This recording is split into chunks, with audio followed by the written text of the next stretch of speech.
Chapter 1. Zhonghai City's West District Farmers Market, bustling pedestrians and vehicles, in the evening, weaved back and forth. Vegetable leaves and dirty water flowed on the ground. All kinds of shop signs with withered paint, and occasionally a few monotonous neon lights were already flashing. Workers going home, children coming home from school, old people buying vegetables, and all kinds of travel-worn passers-by made this dusky sky seem even more depressing. Perhaps in this kind of international metropolis, this kind of block is like the most despised stain in people's hearts, only hoping that it never appeared. Near a low wall near the crossroads, there was a man leisurely doing something that others would not think to be very honorable. This was a young man selling mutton skewers, wearing a white vest. His body was full of oil stains and soot. He wore a pair of coffee-colored pants and a pair of dull blue plastic slippers. The young man's hair was a bit messy, but his slightly mature and handsome face still had regular features. If one looked carefully, there was a hint of a man's aura. Unfortunately, regardless of his appearance, the girls on the street would not look at him because he was only selling mutton skewers. The young man put a few skewers that had just been grilled to the side. The weather was hot. It was easy to grill, but it was hard to sell, although 50 cents for 2 skewers was already very cheap. But after a whole day, he only earned a dozen yuan, just enough to eat 2 meals. However, the young man's face did not have much depression, but with a trace of satisfaction and leisurely expression, he sat down on the small bench behind him. Looking at the busy scene in front of him, this kind of scene seemed to be the most beautiful scenery. Old Lee, the money that you promised 2 days ago should be paid. A duck's neck-like voice suddenly appeared from the side. 3 boys who looked to be less than 20 years old walked over. They were dressed like hooligans. The one in the lead had his hair standing up and a silver metal chain hanging from his neck. His jeans had a few holes in them. His face was a little thin, and he had a cigarette in his mouth. Old Lee was a small fry food vendor. Next to the young man, similarly, there was no business in this hot day. He was sitting there worrying. Old Lee's face was bitter. "My young master, please bear with me. It's such a hot day. How am I supposed to pay if there's no business? I say, Old Lee, don't be so shameless. If it weren't for our brother Feng protecting you, your stall would have long since been torn down." One of Li Feng's lackeys threatened and flattered. The hooligan who was called Brother Feng seemed very proud. He grinned and patted the little man who flattered him, then said to Old Lee, "Today's protection fee, whether you give it or not, I must get the money. Otherwise, I'll destroy your stall right now." After that, he picked up a skewer of ham sausages, took 2 big bites, and threw the remaining half to the ground. Old Lee was at his wit's end. He clenched the small stack of notes in his pocket and decided to spend it like this. That was the money for his wife's medical treatment. How could he have the heart to show filial respect to these ruffians? "I'll help him." The young man who was selling mutton skewers suddenly walked over. He took out a few dry notes from his pants pocket. It added up to no more than 100 yuan. He handed it over and said indifferently, "This is all I have. Old Lee is old and in urgent need of money. You guys should also accumulate some good karma." The hooligan squinted his eyes and laughed. He took the few notes and gave them to the lackeys behind him. "Yang Cheng, you still want to pretend to be a good person. You haven't even paid your own protection fee." Yang Cheng frowned. He sighed in his heart. These little fellows didn't study properly at such a young age. Why did they become hooligans? But he wasn't their father, so it wasn't good for him to say anything. He also didn't want to cause trouble, so he lightly said, "Tomorrow, I'll pay it tomorrow." "Okay, I'm not an unreasonable person. Let's cooperate well. I'll protect your business, and you pay me the money. It's only right and proper. I'll come back tomorrow to collect the money." After saying that, the hooligan swaggered off with his 2 followers to scourge other small vendors in other places. At this moment, Old Lee's eyes were already red, and he looked at Yang Chun with some bitterness. "Little Yang, why do you have to do this? You're always helping me pay those lackeys. How can I ever feel at ease?" "Old Lee, don't say that. When I first came here, I was unfamiliar with this place. If it wasn't for you, I wouldn't even have a friend to talk to. You're my benefactor. I'll repay you." "You? What can I say about you? Old Li seemed to know that he couldn't change Yang Cheng's mind. He could only silently sigh. Yang Cheng didn't mind and smiled. His smile was very light, but very sincere. He didn't seem to be affected by the extortion just now. Right. How's your wife's illness? Old Li's eyes were full of gratitude. Thanks to you lending me money a while ago for my wife's surgery. Now she just needs to go for a checkup and take some medicine. Oh, that's good. I wish her a speedy recovery. Yang Cheng nodded with satisfaction. Old Li bitterly smiled. Little Yang, the money you lent me, I'll definitely pay you back. If I can't pay you back before I die, I'll let my daughter pay you back.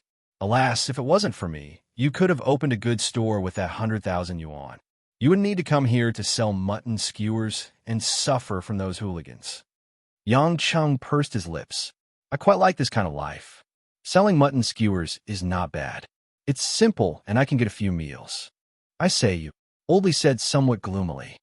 Little Yang, you're only 23 or 24 years old. Other young men at your age are either in college or working hard to climb up the social ladder. You don't even have a girlfriend now. Are you going to keep selling mutton skewers? You're not anxious, but I'm anxious just looking at you. Seeing Old Li's sincere concern for him, Yang Cheng unconsciously revealed a bit of bitterness at the corner of his mouth. It wasn't that he wasn't anxious. It was just that he didn't think about it at all. After nightfall, Yang Cheng packed up a stall and pushed the single-wheeled cart back to his rented small, dilapidated apartment. This was a small building that had been around for God knows how many years. The monthly rent was only $100. It was only because no one lived here that it was so cheap. Yang Cheng wasn't like others who were worried about the house collapsing. Seeing that it was very cheap, he moved in. The furnishings in Yang Cheng's apartment were very simple. It was almost all second-hand goods that he picked up from the outside. Bed, cabinet, chair, and a television that only CCTV could watch. After pushing the things from the stall into his small room, Yang Cheng looked at the calendar hanging on the wall. He counted the days. After suddenly remembering something, he immediately ran into the toilet. In less than 5 minutes, after taking a cold shower, Yang Cheng walked out of the bathroom naked. His skin was a healthy wheat color with well-proportioned lines. Every muscle on his body wasn't very conspicuous, but upon closer inspection, one could feel a hidden sense of masculinity. Walking to the big wooden cabinet beside the bed, Yang Cheng scratched his wet hair in distress. He looked at the messy clothes inside. After choosing a few, he finally put on a beige shirt and a pair of light linen pants. On his feet, he still wore the same plastic slippers. After leaving the door, Yang Cheng went straight to the busiest commercial street in the West End. It was also the only street in the dilapidated West End that was presentable. It was known as Bar Street. The nightlife of debauchery was already pervasive. Colorful skirts and a variety of perfumes. As soon as he entered Bar Street, the atmosphere of the city swept over. Yang Cheng wasn't like the other youngsters, either brazenly or secretly peeping at those shining white women's thighs on the street while drooling. Instead, he walked straight to the entrance of a bar called Rose. The bar's neon sign was not very dazzling.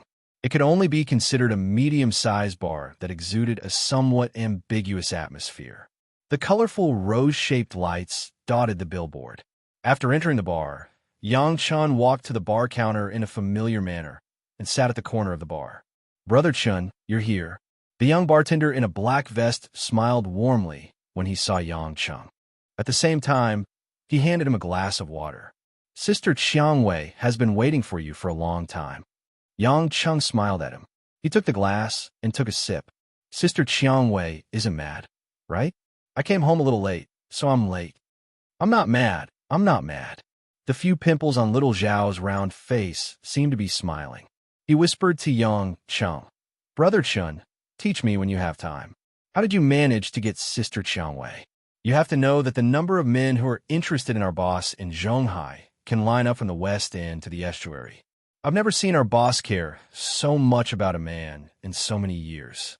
But now, she's asked me 5 times whether you're here or not. Don't talk nonsense. Sister Qiangwei and I aren't as complicated as you think." Yang Cheng replied faintly and helplessly. Little Zhao had an expression that said, "I won't believe it even if you beat me to death." He then sighed. Brother Chun, to be honest, you're really cool. To be able to hook up with an outstanding beauty like our lady boss. Which man wouldn't want to stick to her every day? Only you can make a beauty wait for you when it's rare for you to come. That's why there's a saying that the unattainable is the best. This saying also applies to women. Just as little Zhao was bragging like a Casanova, a charming yet dignified voice came from behind him. Little Zhao, how many more times do you think I can deduct your salary? Little Zhao was dumbfounded, as if an electric current had passed through his body. He immediately dodged to the side as soon as he came back to his senses. He continued to pretend to mix drinks seriously as if nothing had happened. However, the cold sweat on his forehead revealed the fear in his heart. Dressed in a modern and magnificent cheongsam, the slit vaguely revealed a charming sexiness from the bottom of her thighs. Her full breasts and slender waist matched with a face that looked like it was meticulously carved into porcelain. Her shoulder-length light purple hair made her look like a young woman from a painting. She leisurely walked in front of Yang Chun. Yang Chun smiled. He looked at the woman without any awkwardness and said sincerely, "Sister Qiangwei, you're so beautiful. Happy birthday." Chapter 2. Hearing the praise, Qiangwei's face slightly blushed. She bit her plump lips and said with a tone of remorse, "What's the use of being beautiful? It's rare for some people to come and see me, and they still have to come so late on my birthday." Facing the charming woman in front of him, Yang Cheng's heart was filled with lust, especially when this woman was looking at him with her soul-stirring eyes without any hint of rejection. But very quickly, Yang Cheng's good psychological quality allowed him to suppress his manic heart. He calmed down and said with a smile, "I don't drink, and I'm not good at talking to make women happy. Moreover, I run a stall every day, so I don't have much time." Rose glared at Yang Chan with some hidden bitterness. "Don't talk to me about these useless things here. What's the point of setting up a stall for mutton skewers? Even if you work yourself to death, you won't be able to make any money. If you really want to make money so desperately, come be my nanny. The monthly salary I'll give you is 100 times more than what you can earn from selling mutton skewers." Yang Chang said with a bitter smile, "Big Sister Qiangwei, how can there be a man who wants to be a nanny? How many times have I told you to call me Qiangwei, Big Sister, Big Sister? Am I that old?" Qiangwei stared at Yang Cheng with her almond-shaped eyes and said in a spoiled manner. Yang Cheng could only compromise. "Okay, Qiangwei, I was wrong. I just like my current life, and I don't plan to change jobs for the time being." Qiangwei did not give up and said, "Then you don't want to be my nanny, but can you be my bodyguard? Or you can come to the bar and be the manager. Anyway, I only come out occasionally to manage, and usually I don't care." Hearing these words, Yang Cheng was a little touched. Of course, he knew that the woman in front of him really cared about him, but he had his own position. From the first day he saw Qiangwei, he decided not to have a close relationship with this woman. "Forget it, Qiangwei. I think selling mutton skewers is a good idea. There are many nice people in the market." Yang Cheng lowered his head and drank water. He was unwilling to talk about this topic. When Qiangwei saw Yang Cheng's stubborn temper, she wrinkled her nose at him hatefully and cursed, "It would be better if you were my man."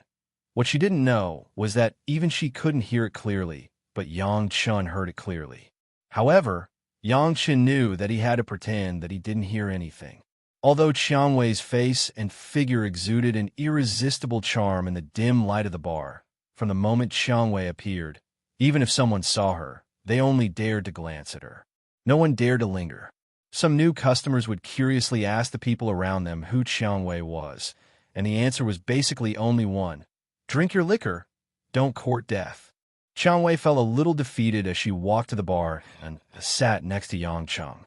She reached out to pour a glass of whiskey for herself, then poured a glass for Yang Cheng. She rolled her eyes at Yang Cheng and said, "Old cow, I know you're stubborn, but it's fine if you don't want to be by my side. Today is my birthday. Can you make an exception and have a drink?" Yang Cheng hesitated for a moment. It wasn't that he didn't drink, but every time he drank, the alcohol would make his brain chaotic.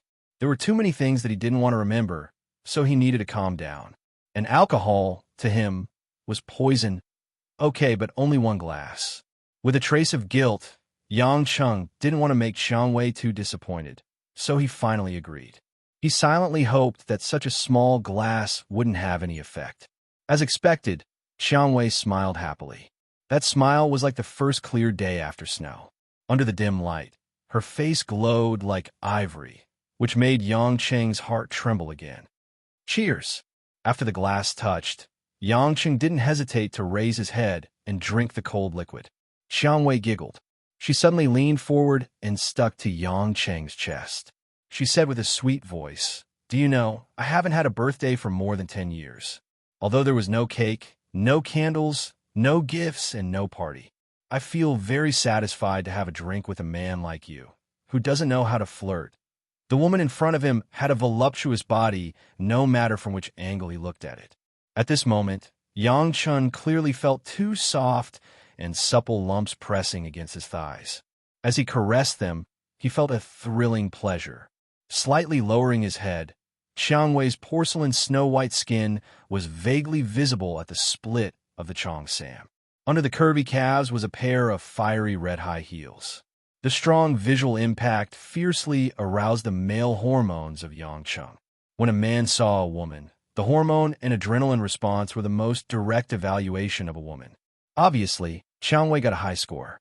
Just as Yang Cheng was trying to suppress his desire, Xiang Wei finally sat up slowly and smiled at him slyly like a little fox who had succeeded in her plot.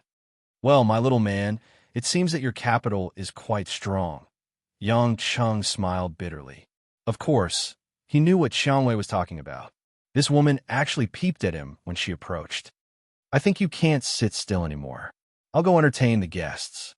If you really don't want to stay any longer, then leave." Xiang Wei left her seat and walked to the crowd of guests. The guests in the bar knew that the bar's owner was charming, but they didn't dare to lose their composure. After all, they had heard a long time ago that this woman's background wasn't simple. Therefore, Xiang Wei seemed very relaxed when she went to greet the guests. In fact, although Xiang Wei had a warm smile on her face, her extraordinary temperament was enough to intimidate most men. They could only watch from afar and not play with her. Therefore, no one asked for a snub. Seeing that Xiang Wei had left, Yang Cheng let out a sigh of relief and secretly mocked himself. After returning to this land for more than half a year, it seemed that he had really changed a lot. If it was in the past, when facing a woman like Xiang Wei who was interested in him, he wouldn't have allowed her to seduce him. He would have thrown her on the bed long ago. Regardless of the consequences, he would just leave after that. However, he couldn't do that now, especially since Xiang Wei was the first woman who could be called a friend in Zhonghai. She was still very important in Yang Cheng's heart. Although he only drank a small cup, the alcohol still began to play tricks in his brain. Yang Cheng felt that his addiction to alcohol seemed to have been seduced, but he didn't dare to drink too much. Only he knew the pain of letting his imagination run wild after drinking. However, looking at his lower body that was still valiantly erect, Yang Cheng felt that it was time to vent some of his emotions. Otherwise, he would really be stifled. Of course, looking for Xiang Wei definitely wouldn't work. Once they had a relationship, it would be difficult for him to get away. After drinking a cup of water, Yang Cheng quietly walked out of the Rose Bar. At the same time he left, Xiang Wei, who was silently watching him leave, had a flash of disappointment in her eyes. After walking out of the bar, Yang Cheng looked around a little. Finally, he walked into a small bar not far away. Although there was a lot of prey in high-end bars, the money in Yang Cheng's pocket was not enough to pay. Since he wanted to live a normal life, of course he had to pay to find a prostitute. Chapter 3. Not long after entering the small bar, Yang Cheng knew that he had come to the right place. The small bar was filled with ambiguous and dreamy lights. On the bar counter, in the corner, and even in the middle of the hall, there were pairs of young men and women with their arms around each other's shoulders, hugging each other, and unrestrained laughter came one after another. Yang Cheng had only taken a few steps when a woman with heavy makeup, wearing only a rose-colored bra and a super short black leather skirt, stumbled up to him with a glass of amber liquor in her hand. "Handsome, can you buy me a drink?" The woman's voice was very coquettish, enough to make people feel numb. Because he had not touched alcohol for a long time, Yang Cheng, who was already a little hot-headed, casually pinched the front bump of the woman's bra. The woman instantly trembled and giggled. "You're so annoying, handsome. Pinching me here as soon as you see me. How are you going to compensate me if you break it?" While complaining, she got closer to Yang Cheng, and a pair of white arms had already hooked around Yang Cheng's neck. Yang Cheng's mouth curved into an evil smile. He did not have much interest in such a woman. It seemed to be light. Yang Cheng pushed the woman away from him. "I'm not interested in a sow who only wants a mate when she's drunk and in heat." It seemed that her mind was still somewhat sober. When the woman heard being called so, her blood suddenly rose, and she fiercely threw the glass on the ground. "Brat, you're tired of living. Just you wait." After that, she angrily walked toward a group of people in the corner of the bar. Yang Cheng's heart suddenly had some malicious pleasure. He had not come to this kind of place to deal with these people for a long time. Today, it seemed that he could use the alcohol to vent.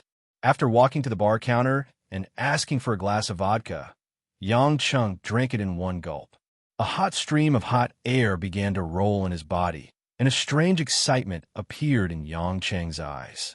The gorgeously dressed woman called over 7 to 8 men out of nowhere. Each of them had a strong physique, and when Yang Cheng finished his glass of wine, they surrounded him. The woman hugged the thick arm of the bald man in front of her, pointed at Yang Cheng, and screamed, "Brother, it's this bastard who insulted me. Help me beat him to death." When the big man saw Yang Cheng's thin body, he revealed a somewhat disdainful look. He signaled his 2 subordinates to teach Yang Cheng a lesson. The 2 men grinned and stepped forward. They didn't intend to talk nonsense with Yang Cheng. Their fists, which were as big as sandbags, smashed forward. Yang Cheng didn't even look at them. His expression was calm, as if nothing had happened. He just raised his hands at the right time, and his palms collided with the fists of the 2 burly men. "Ah!" The 2 men screamed at the same time and fell to the ground. They grabbed their arms and rolled on the ground. This scene happened in the bar, which was strange and sudden. Although fights often happened in this small bar, they had never seen Baldy's group suffer a loss. Many people couldn't help but look curiously at Yang Cheng. Baldy saw that things were unexpected and couldn't help but frown. He looked suspiciously at Yang Cheng, who had a calm expression. He squatted down and lifted the arm of one of his men to examine it. It was fine if he didn't look, but after looking, Baldy's forehead immediately dripped with cold sweat. The few subordinates behind him saw that their own people were beaten and began to curse. But before they could step forward, they were blocked by Baldy's outstretched arm. Not allowing for any explanation, Baldy stood up and bowed to Yang Cheng. "Big Brother is magnanimous. This time, we brothers have offended you. If Big Brother needs anything in the future, don't hesitate to call us. We'll meet again." After saying that, Baldy let a few of his baffled brothers carry the 2 men who were screaming in pain on the ground and walked out of the bar. The woman felt that it was inconceivable. She walked all the way out of the bar and continued to shout. Why didn't he help her vent her anger? The Baldy glared at the woman with his tiger-like eyes and said to his equally confused lackeys, "That man broke the arms of 5th and 6th with his 2 palms just now. Do you think you can beat him?" The few of them suddenly lost their temper. Those 2 palms were so light, yet they had such strength.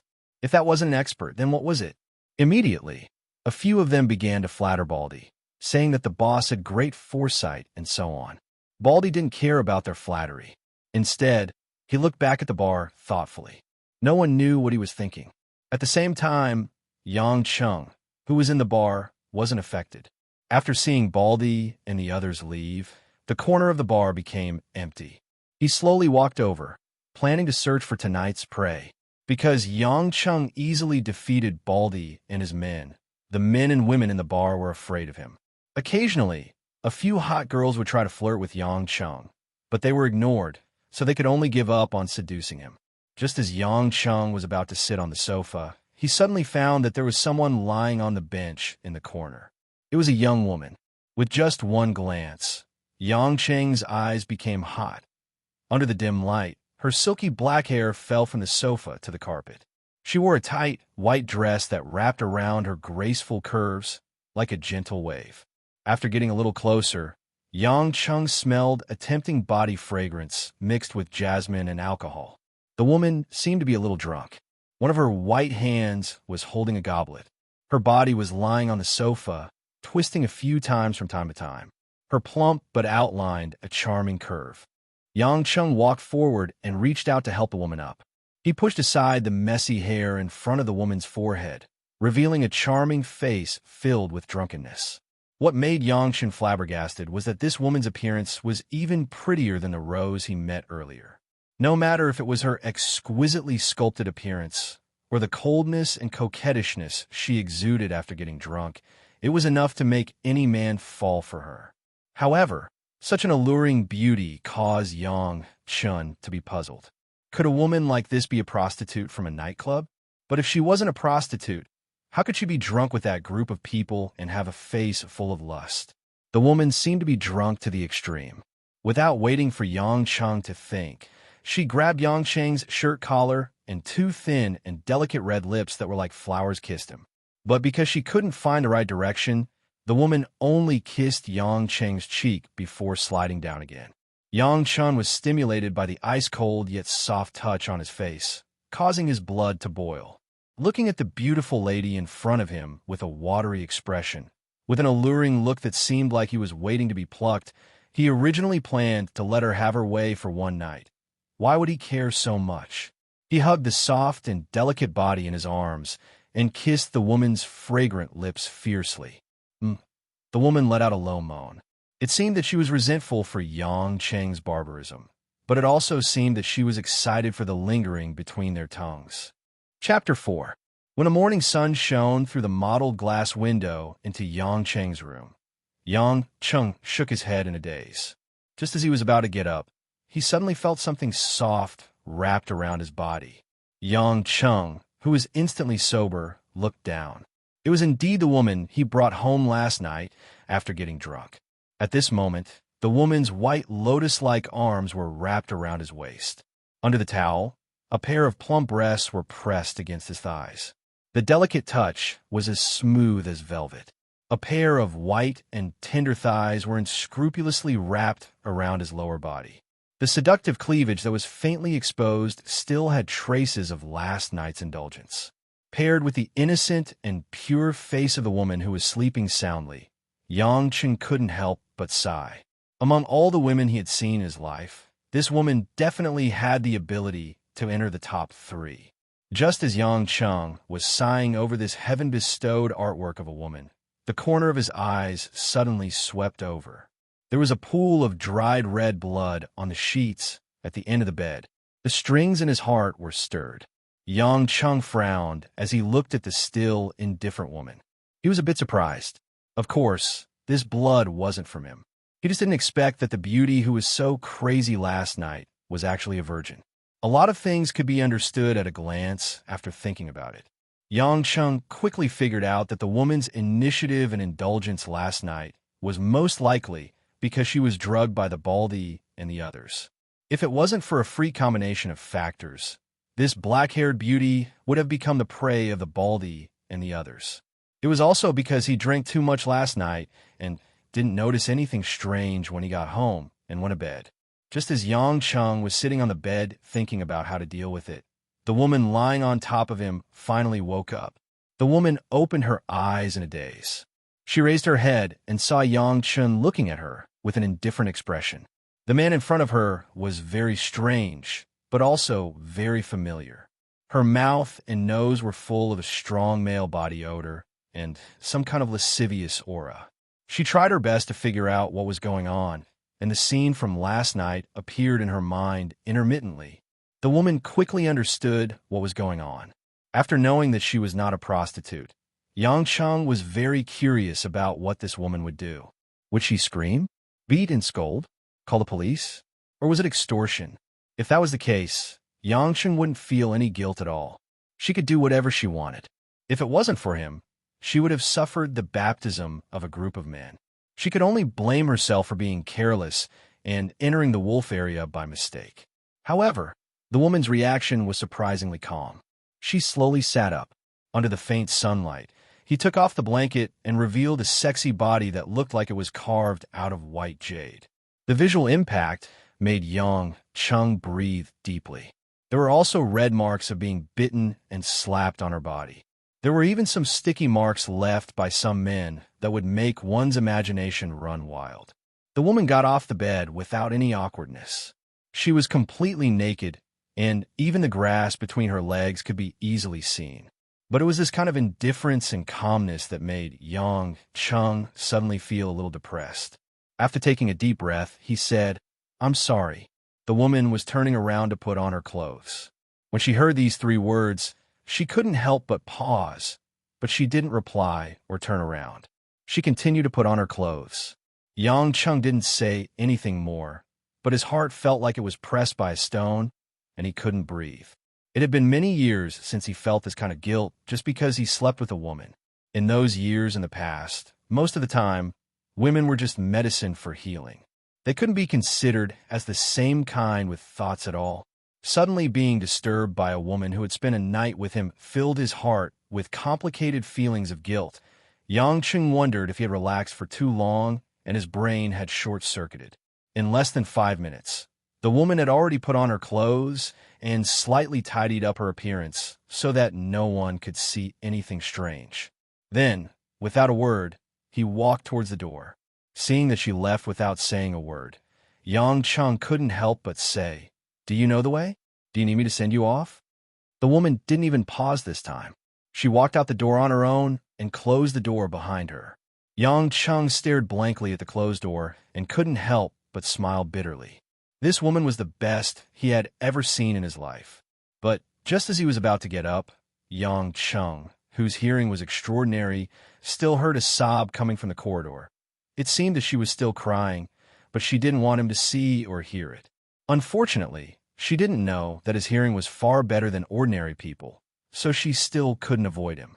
At the thought of the woman holding back her tears for a period of time, the guilt in Yang Cheng's heart grew stronger. After tidying up a little, Yang Chun remembered that he still had to open a lamb stall. Although that stall didn't earn much from it, he had always liked to watch people come and go in the midst of trouble and the feeling of the world's various forms. Money didn't matter to him. After pushing the wheelbarrow to his stall, old Li, who was selling fried ham, smiled at Yang Chun. "Little Yang, you're late today. You didn't go on a date yesterday, did you?" Yang Chung said in his heart that he didn't go on a date, but he did go to bed. He lightly replied, "How could that be? Don't think too much. I slept with her." Old Li smiled and said with some satisfaction, "My family's Jingjing finished her internship and went home. Yesterday, she told me that she will remember little Yang's kindness. If it weren't for you, my family would have to pay for my wife's treatment and give Jingjing money to go to a faraway place for her internship." Old Li's daughter, Li Jingjing, was the daughter of the old couple when they were old. They treasured her very much. After graduating from college, she went to a company in another city for 2 months before returning home. Yang Chung had seen the girl twice. She was a typical pretty girl from a small family in Jiangnan, but she was his friend's daughter, so he wouldn't have any ideas about her. "Oh, what kindness. When I don't have money to eat in the future, just let me eat." Yang Chung joked. "Okay." Old Li suddenly nodded. "I would have forgotten if you didn't mention it. My wife and Jingjing both said that they would invite you to our house for dinner to thank you. Tonight it is. There's no need. Your family is also struggling. Why would you invite me to dinner?" Old Li pretended to be angry and said, "How expensive can a meal be? It's just a simple meal. Little Yang, if you don't go, you'll look down on our family." Yang Chung was helpless. He couldn't change the stubborn old man's mind. He could only nod and agree. Old Li beamed with joy. But right at this moment, a few hoodlum silhouettes once again appeared in the midst of the disturbance. Seeing Yang Chun and Old Li, the leading hoodlum evilly laughed. Chapter 5. Yang Chung, did you prepare the money I asked you to prepare yesterday? My brothers are waiting to get the money to eat and drink. Chun Feng said with a strange smile as he twirled the silver chain in his hand. Old Li panicked and stood in front of Yang Chung and shouted, "Chun Feng, don't go too far. Even if your father is the boss of this area, what right do you have to collect protection fees?" Boss Chen said that those who don't open a shop don't have to pay protection fees. Do you think we don't know that? Chun Feng's father, Chun Dihai, was one of the leaders of the underworld in the Western District. Otherwise, Chun Feng would not collect protection fees so unscrupulously. Hearing Old Li use his father to pressure him, Chun Feng's eyes flashed coldly. Old thing, who do you think you are? Do you think I'm afraid of you just because you mention my father? That's my father, not your grandson. I collect protection fees because I think highly of you. Don't refuse a toast only to drink a forfeit. You. Old Li realized that he almost offended Boss Chun. After all, they were father and son. What did he count as? But he just couldn't swallow this anger. Just as he wanted to say a few words for Yang Cheng, he was pulled by Yang Cheng from behind. Yang Chun frowned and rubbed his forehead as if he had a headache. After pulling Old Li back, he indifferently said to Chin Feng, "You're called Chin Feng, right? I'll call you Brother Feng. Don't look for trouble. I'm someone who hates trouble. But I don't have money today. I'll give it to you in a few days. You can go back first." "Hey," one of the lackeys laughed. "Brother Feng, this kid thinks he's the boss. We'll go back just because he tells us to?" The other hooligans also laughed wildly and even shouted, "Teach this kid a lesson." Chen Feng also seemed to have heard the funniest joke in the world, but in his heart, he was really angry at Yang Cheng's words. He laughed evilly and said, "Yang Cheng, if you have the guts to say it again, believe it or not, I'll cut off your tongue." At the end of the sentence, there was a hint of ruthlessness. Yang Cheng's impatient expression suddenly became a little cold. He looked at Chen Feng with a complicated gaze and said, "Do you know what I hate the most?" "What?" Without waiting for Chen Feng to finish his question, Chen Feng suddenly felt his body flying through the air. Then, at the same time that he felt a twisting pain in his abdomen, his body slammed into a pile of garbage by the roadside with a bang. Vegetable leaves and fish scraps had corroded his body, and his clothes were soaked in the rancid water. "I hate being threatened the most." With a casual push, Yang Cheng stood at Chun Feng's original position and retracted his outstretched palm. Chun Feng was knocked senseless by the push and the impact. His mouth and nose were filled with the smell of fresh blood. At the same time, the rotting smell of the garbage entered his nostrils, causing him to retch instantly. "Stinking brat, you dare hit our brother Feng? Are you tired of living? Beat him to death." Before the hoodlums could understand the situation, they saw their boss being beaten up. Relying on their numbers, they didn't think too much about how Yang Cheng did it. They swarmed over like a swarm of bees. Yang Cheng was also too lazy to look. No matter how they punched and kicked, he just caught them with his palm and dragged them to the roadside. The hoodlums only felt that their hands or feet were clamped by a huge force. Their bodies were thrown into the air uncontrollably. Immediately after, they slammed into the hard concrete floor, crying out in pain. Everyone saw that not even half of Yang Cheng's hair was hurt. They finally knew that they couldn't beat him. Even Chun Feng, who had just climbed out of the garbage, was sweating profusely. He had seen the methods of some retired Special Forces soldiers in his father's hands. Those people were all his father's trump cards. When they fought, they could easily fight against 10 people. But even those few people didn't have such great strength and speed. In an instant, 5 or 6 people were thrown into the air as easily as throwing cats and dogs. Although these hoodlums didn't practice martial arts, they grew up fighting all day long. How could an average person beat them? Let's go. Although Chun Feng was so angry that his teeth itched, he couldn't care less about his face. At this moment, when he saw Yang Chen's calm face, it was as if he had seen a ghost.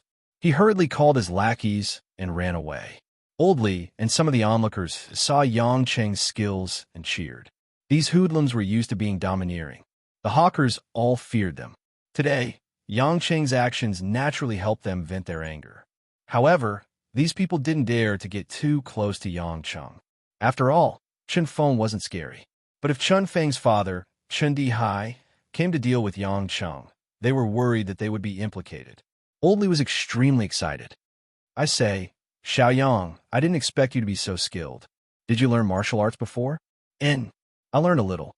Yang Cheng didn't want to say much.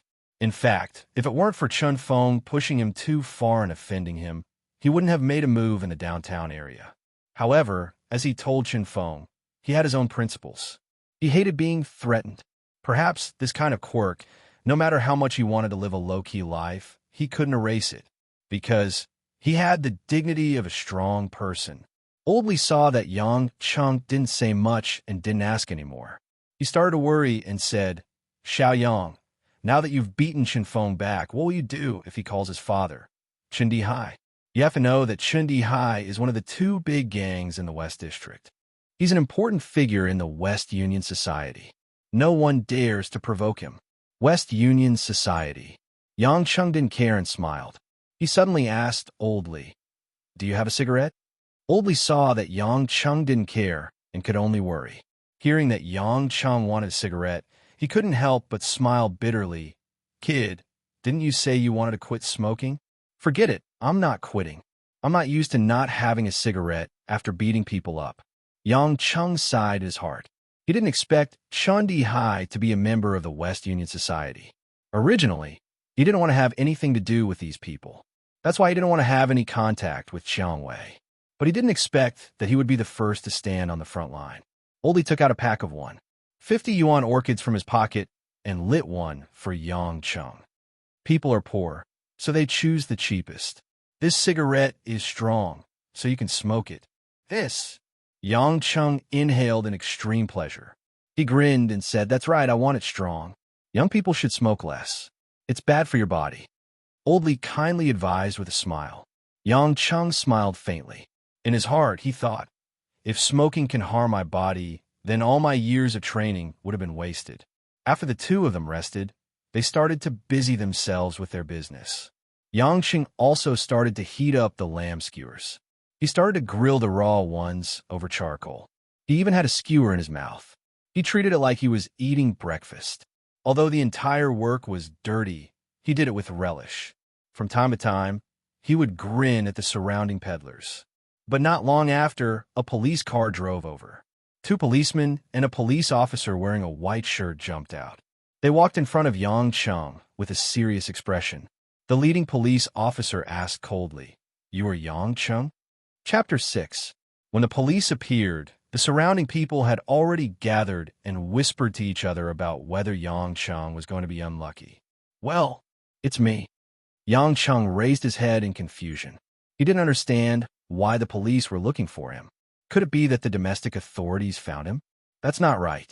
If that was the case, they should have sent a secret special force, and they should have launched a surprise attack at night. How could it be 3 little policemen?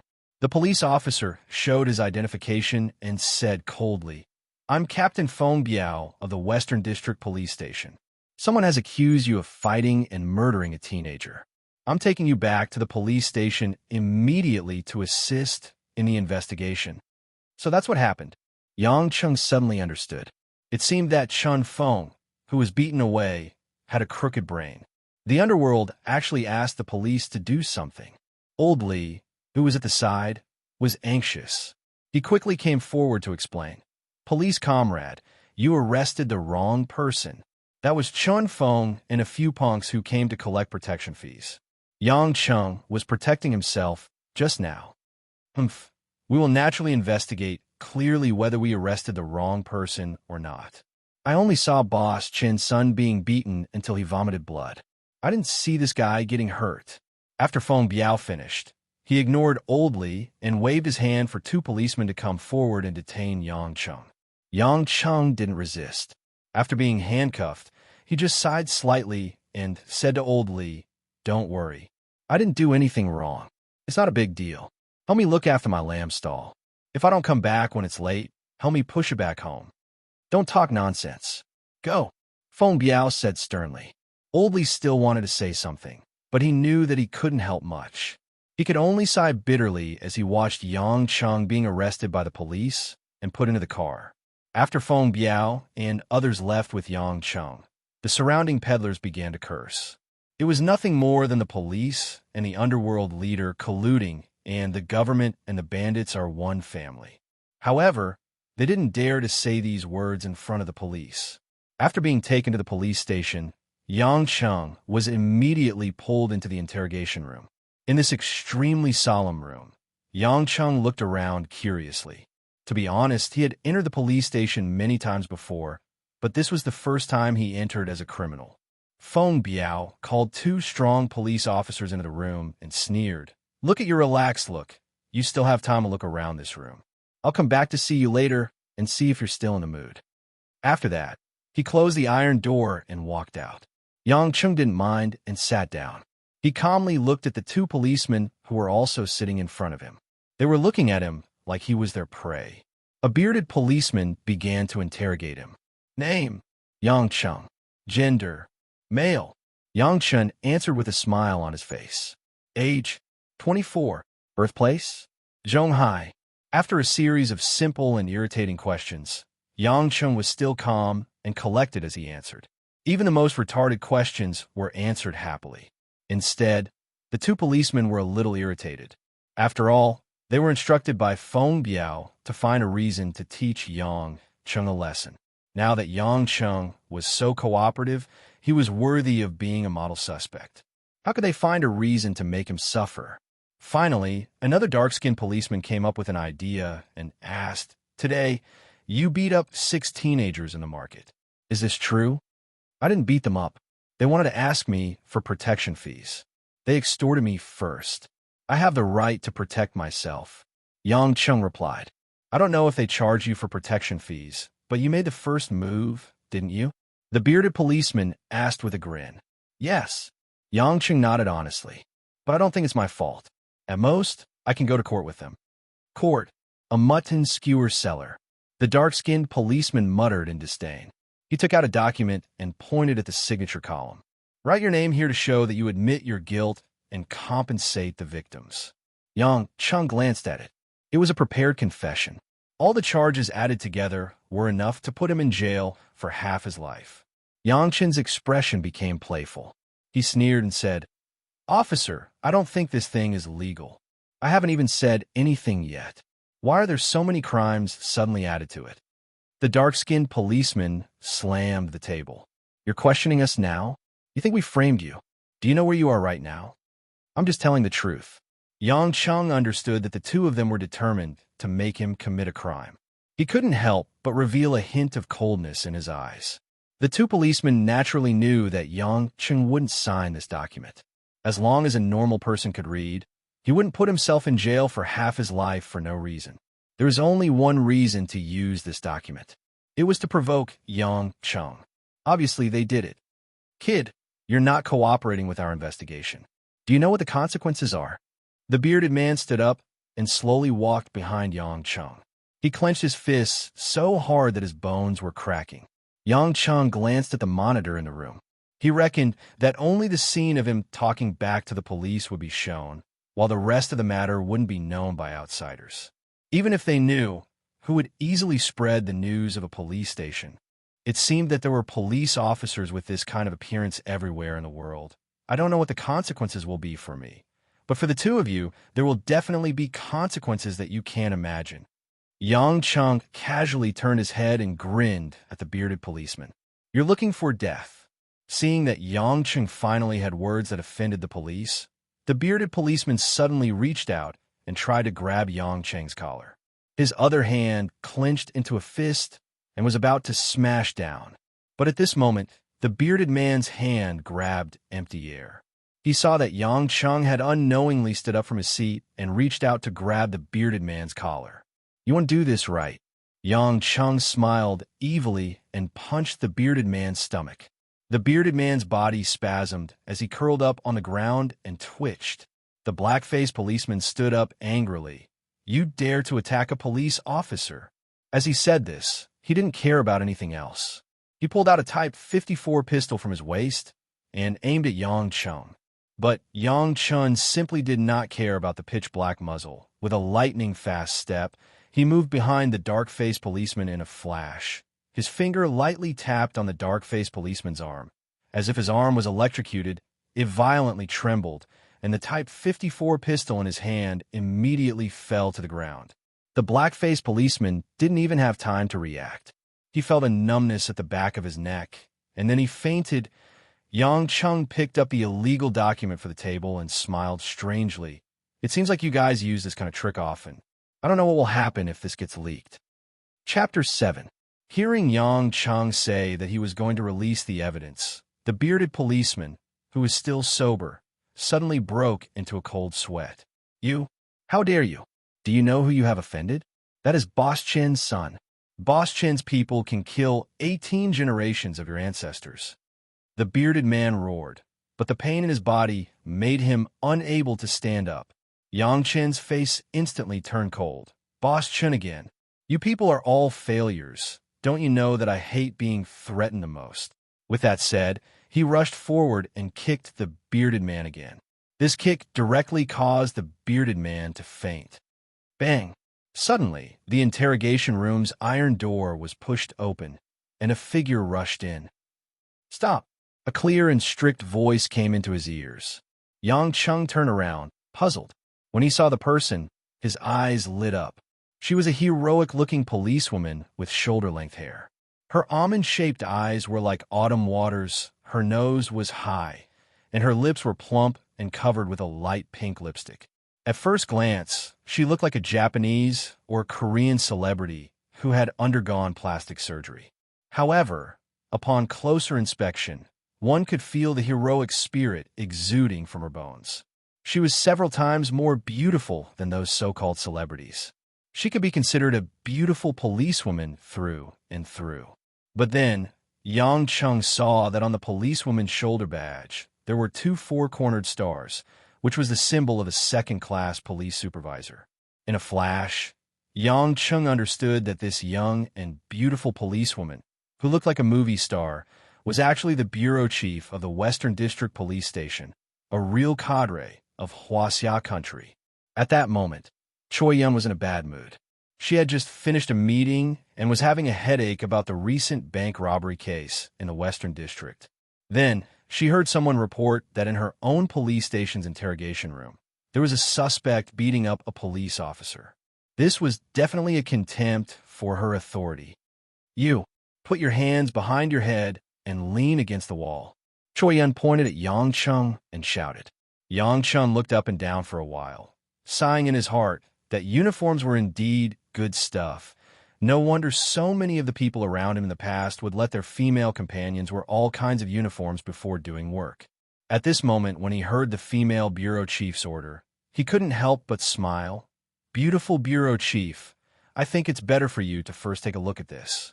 Saying that, he threw the document in his hand to the policewoman. Choi Yun wasn't a reckless person. Otherwise, she wouldn't have become the chief of the West Side Police Department at such a young age, no matter how strong her background was. Therefore, when she saw Yang Cheng's calm expression, she felt that something was different. Puzzled, she picked up the document and glanced at it a few times. Gradually, a layer of frost covered Choi Yun's handsome and beautiful face. After she glanced at the bearded man and the dark-faced police officer lying on the ground, she said to Yang Chung coldly, Sir, what's your name? My surname is Yang, and my name is Chun. I'm Choi Yun, the bureau chief of the West Side Police Department. I apologize to you for my subordinate's mistake. However, you've beaten up a law enforcement officer, so you have to be detained first. You have the right to remain silent, and you also have the right to ask a lawyer to defend you. If no one is willing to bail you out, you'll need at least 48 hours before you can be released. After Choi Yun finished speaking, she didn't wait for Yang Chung to say anything. She immediately ordered a few police officers to carry the 2 unconscious people out of the room. Then, she looked at Yang Chung with a complicated expression and slammed the metal door shut. Yang Chung blankly watched a group of people come and go, but he was still locked inside. He couldn't help but smile bitterly. Asking for a lawyer, asking for someone to bail me out, I don't even have a phone number. Who can I ask? It seems that I'll have to stay in the small room for 48 hours. Outside the room, Choi Yun looked at Feng Biao, who was drenched in cold sweat. She frowned and said, Captain Feng, I will truthfully report your matter at the end of the month evaluation. Good luck to you. After she finished speaking, she left Feng Biao, whose legs were weak, and walked back to the office. After returning to the office, Choi Yun didn't stop to rest. Although she hadn't been a police officer for many years, her keen sense of smell had always allowed her to solve many big cases. This time, she also smelled something different. From this young man named Yang Cheng, she actually felt an inexplicable sense of oppression. But that guy was clearly smiling so harmlessly. What was she afraid of? Choi Yun was arrogant. She liked the feeling of having everything under control, so she immediately began to mobilize the resources in her hands to search for files about Yang Cheng. Soon, Yang Cheng's resume was pulled up by Choi Yun. There was unexpectedly little information about Yang Cheng. Choi Yun only took a few glances and realized that there were too many strange things in this resume. At the age of 5, separated from parents, was taken abroad by human traffickers, was adopted by a kind couple.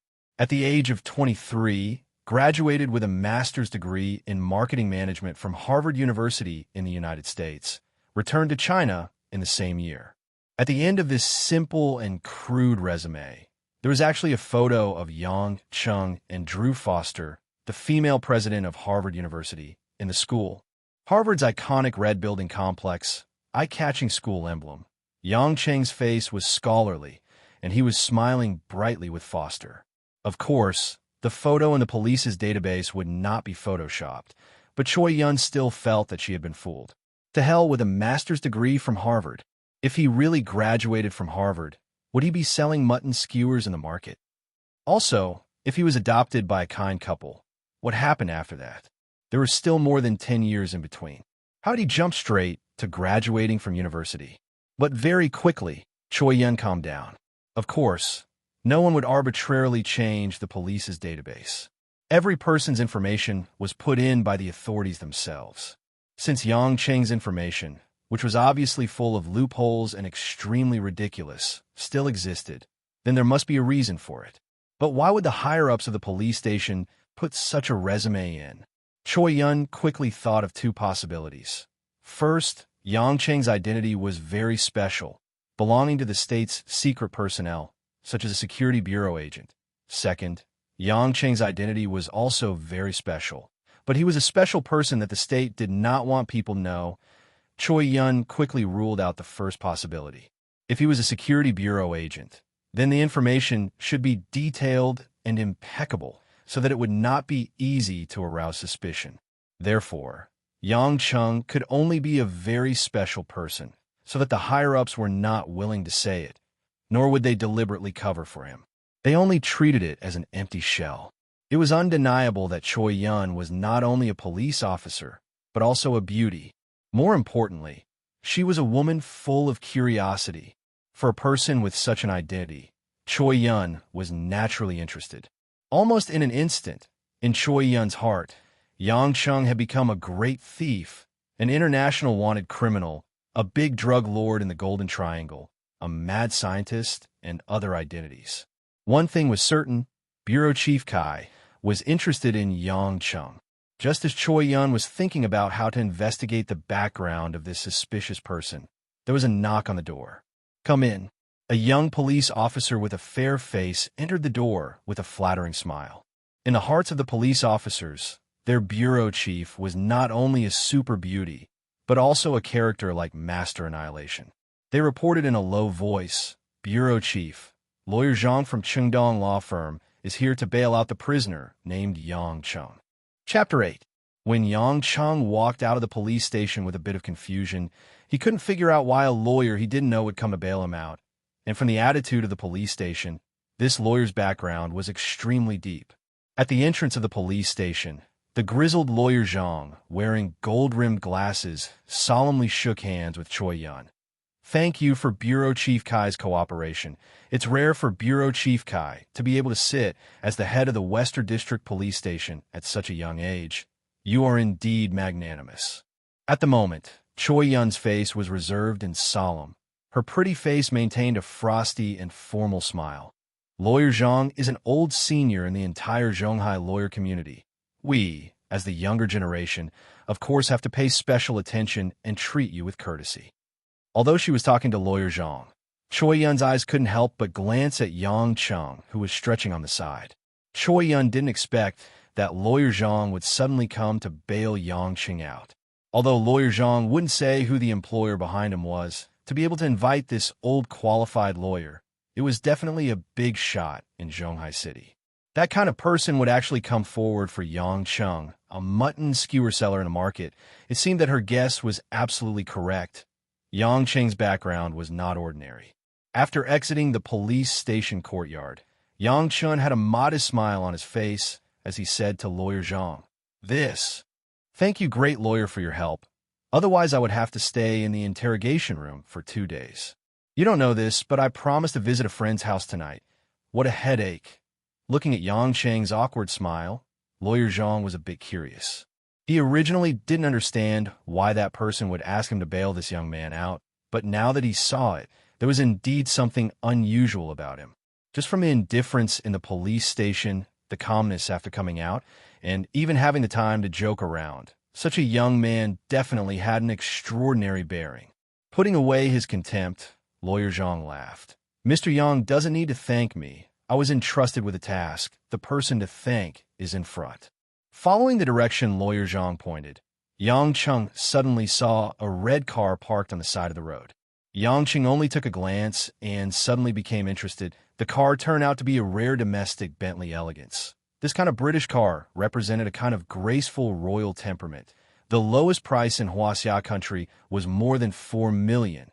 To be able to casually drive such a car on the road, it would be nonsense if one didn't have hundreds of millions of wealth. After saying goodbye to Lawyer Zhang, Yang Cheng leisurely swung to the side of the Bentley, slightly looked into the driver's seat, and couldn't move his eyes, lightly smiled. It's you? On the pure black leather seat, a city beauty wearing a pure white muslin dress was sitting with her face as clear as water. Her black hair was neatly tied up, and she wore a pair of large crystal sunglasses on her delicate and beautiful face, covering half of her pretty face. Yang Cheng, with the Cheng, came out of the Bentley, is of Hua. Not look at her of E of her. Beauty, the window was lowered. The beauty didn't even look at Yang Cheng. She said lightly, get in the car. Yang Cheng did not stand on ceremony. After he got into the car with a smile, he adjusted the seat's height and spaciousness with a warm expression on his face, as if he had met an old friend. You left just like that in the morning. I was curious if I could see you again. I didn't expect you to come to the police station so soon to bail me out. Is this fate? This beauty was the strange woman who had just had a one-night stand with Yang Cheng. Yang Cheng saw that her face was as cold as frost at the moment, and his mind recalled the two of them that night. They were completely different people, and he couldn't help but have a bit of a joke. No one will think you're mute if you don't speak. Without talking nonsense with Yang Cheng, the woman stepped on the accelerator, and the car quickly left the police station. About 10 minutes later, it stopped at a coffee shop next to the West City Square. Walking past the huge fountain, Yang Cheng followed the silent woman into the coffee shop. It seemed that they had booked a small private room. Following the waiter's guidance, the two came to a secluded corner on the second floor. Several large green plants blocked the surroundings, making it quiet and quiet. Miss Lin, sir, what would you like to drink? The polite waiter asked with a smile. It seemed that they were regular customers.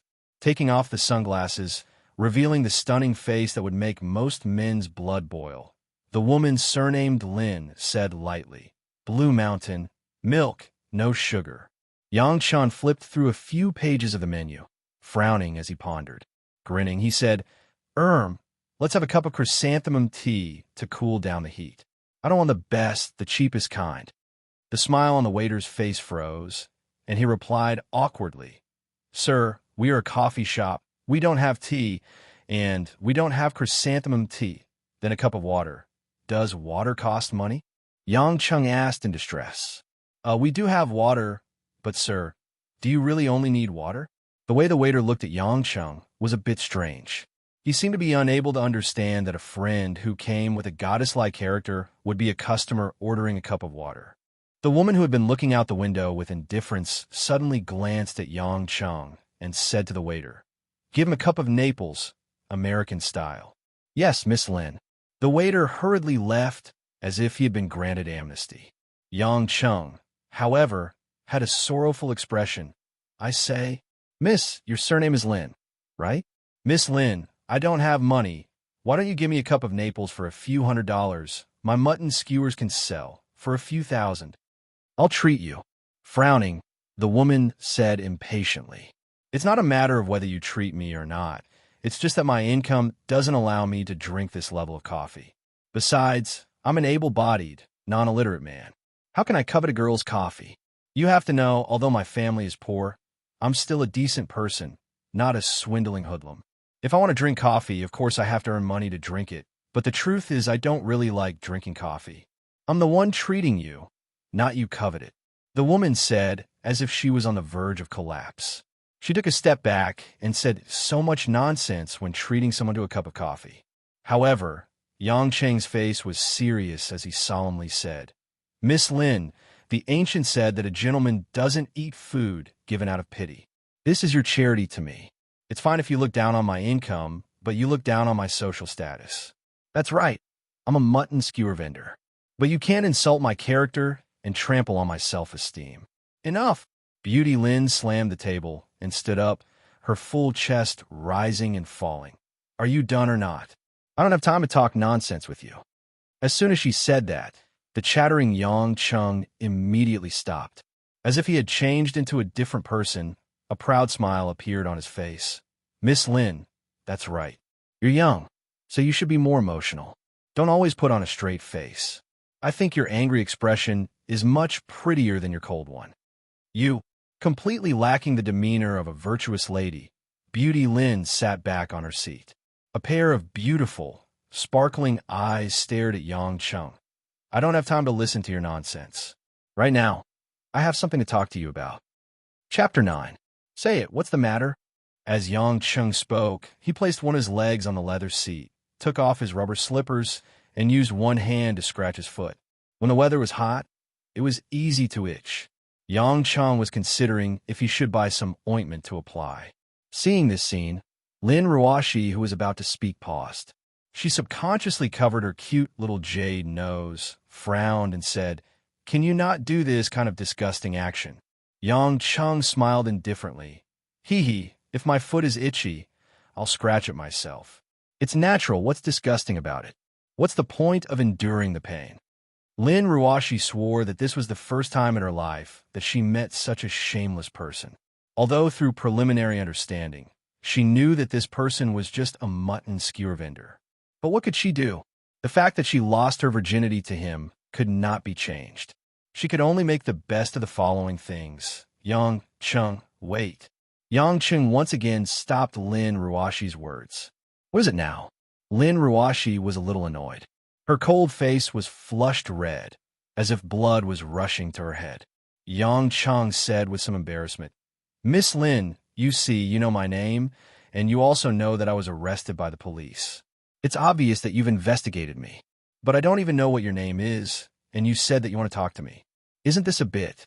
As he said that, he also greedily looked at Lin Ruoshi a few times and licked his lips. Lin Ruoshi, Ruo as an RUO, she as an 11. Can we talk about the matter? Lin Ruoshi suddenly regretted her decision. The man in front of her had a face full of lust. It was completely different from the honest man she imagined. But once she made up her mind, there was no room for turning back. So, bracing herself, Lin Ruoshi still planned to go through with it to the end. Lin Ruoshi, Yang Cheng seemed to be reminiscing as he whispered a few times, Not bad, this name suits you. My grandfather got it for me, but that's not the point. I need you to do something for me now. Lin Ruoshi felt disgusted to hear her name called out by this rascal. Yang Cheng looked at Lin Ruoshi warily. That, Miss Lin, don't tell me you want me to repay you for bailing me out? I don't have money, and I only have my life. Seeing Yang Cheng actually put on a pitiful look, Lin Ruoshi only felt a wave of nausea. Too lazy to take another look, she turned her head and said, Marry me. What? Marry me? Lin Ruoshi's face was so red that juice could flow out of it. She repeated it in a voice as soft as a mosquito. Yang Cheng still suspected that he heard wrong. He carefully put his ear forward and asked dryly, Miss Lin, can you say it clearly? Why do I feel like I'm having an auditory hallucination? You're not having an auditory hallucination. Lin Ruoshi seemed to have made up her mind and restored her cold expression. I said, I want you to marry me. Get married immediately. After each word jumped into Yang Cheng's ears, Yang Cheng had to admit that he didn't have an auditory hallucination. He couldn't help but smile bitterly and said, Miss Lin, you're too hasty. You can't say that you want to marry me just because you slept with me once. Marriage is a big thing that concerns a person's whole life. I think you need to consider it carefully and not be impulsive. This time, Yang Cheng didn't joke with her. Instead, he looked at Lin Ruoshi earnestly, hoping that she could understand. Lin Ruoshi shook her head directly. I'm not a child. I know what I'm doing. I'm not young anymore. It's time for me to get married. It's just that I haven't found a suitable candidate. Of course, don't think that you're the right candidate. Because of some reason, last night's incident happened. Speaking up to here, Lin Ruoshi's pretty face couldn't help but blush. However, she immediately continued, I can tell you very clearly that I'm a very conservative woman. Rather than being forced to marry another unfamiliar and annoying man, I'd rather choose you. At least I gave my first time to you. Yang Cheng pondered for a moment. His lips curled into a sneer. Miss Lin, I understand what you mean. The marriage you want is just a decoration. As the male lead who cooperates with you, compared to the other candidates, I'm obviously the easiest to control, right? Being seen through, Lin Ruoshi inevitably felt uncomfortable. However, she didn't deny it and nodded. Yang Cheng, I can guarantee that if you cooperate with me, after 3 years, at most 3 years, when my business is completely stable, we'll go our separate ways. You don't need to bear any responsibility. Moreover, I'll give you a huge reward. It's more than you selling mutton skewers for 10 lifetimes. Miss Lin, Yang Cheng's face turned cold. He pondered for a moment and said with a smile, It seems that you haven't figured out one thing. Although I'm poor and only sell mutton skewers, it doesn't mean that I'll marry a woman who has no emotional foundation for money. Even if it's fake, you can say that I'm hypocritical, stupid, and self-righteous. But I don't have any other temperament. I'm just a stubborn person. I have my own principles. In my dictionary, there's no such thing as fake marriage. You, Lin Ruoshi, really didn't expect that in her eyes, a smelly man who couldn't be more lowly selling mutton skewers would refuse her request, even if it's fake. Doesn't he know that in the whole of Zhonghai City, there are so many geniuses who want to get close to me, but they're all excluded? Yang Cheng didn't stop and continued. If you're really a conservative woman and can't accept your chastity being taken away by someone you don't love, I understand you. I also feel sorry and guilty for this. If you're willing, I'll seriously pursue you until you can sincerely like me. Then, we can get married and I can accept it. As for whether I'll sincerely love you or not, you don't need to doubt it. I think any normal man wouldn't doubt your charm. But, if you want me to pretend to be your husband for 3 years, just for your career, I, Yang Cheng, won't accept it. Pursue me. Why do you want to pursue me? Your mutton skewers? Lin Ruoshi was really angry. This man's arrogance made her feel inexplicable. Since she was young, no man would refuse any of her unreasonable requests. But she didn't expect that today there would be an ant-like man who refused to marry her. Yang Cheng seemed to have returned to his scoundrel appearance. He laughed and said, You see, I'm so handsome, so manly, and my mutton skewers are delicious. My life is hard and simple. I have the advantages of a traditional good man. More importantly, I treat women very well. If I treat my wife, then it's even better. Enough. Lin Ruoshi was afraid that if she continued to listen, she would go berserk. 100 million. I'll buy you for 3 years. This is not a matter of money. 100 million in 2 years. Lin Ruoshi lowered her request and said angrily. Yang Cheng still shook his head. Even 10 billion won't do. This is a matter of principle. Believe it or not, I can let you get out of the police station and put you in jail for the rest of your life. Lin Ruoshi's eyes were red. She felt wronged in her heart and said hatefully. Yang Cheng laughed out loud. Why? Could it be that Miss Lin wants to tell the police that I raped you last night?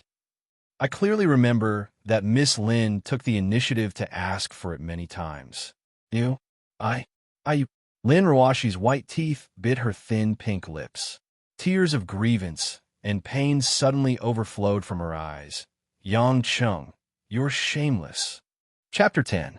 If a woman cried in front of Yang Chung more than half a year ago, Yang Chung would only think that she was stimulated by the enemy's smoke bomb, or deliberately acted to make him relax his vigilance, or even pretended to be pitiful to tempt him. But now, the beautiful woman who had a one-night stand with him was obviously stimulated by his words and cried. Involuntarily, Yang Chung felt guilty in his heart.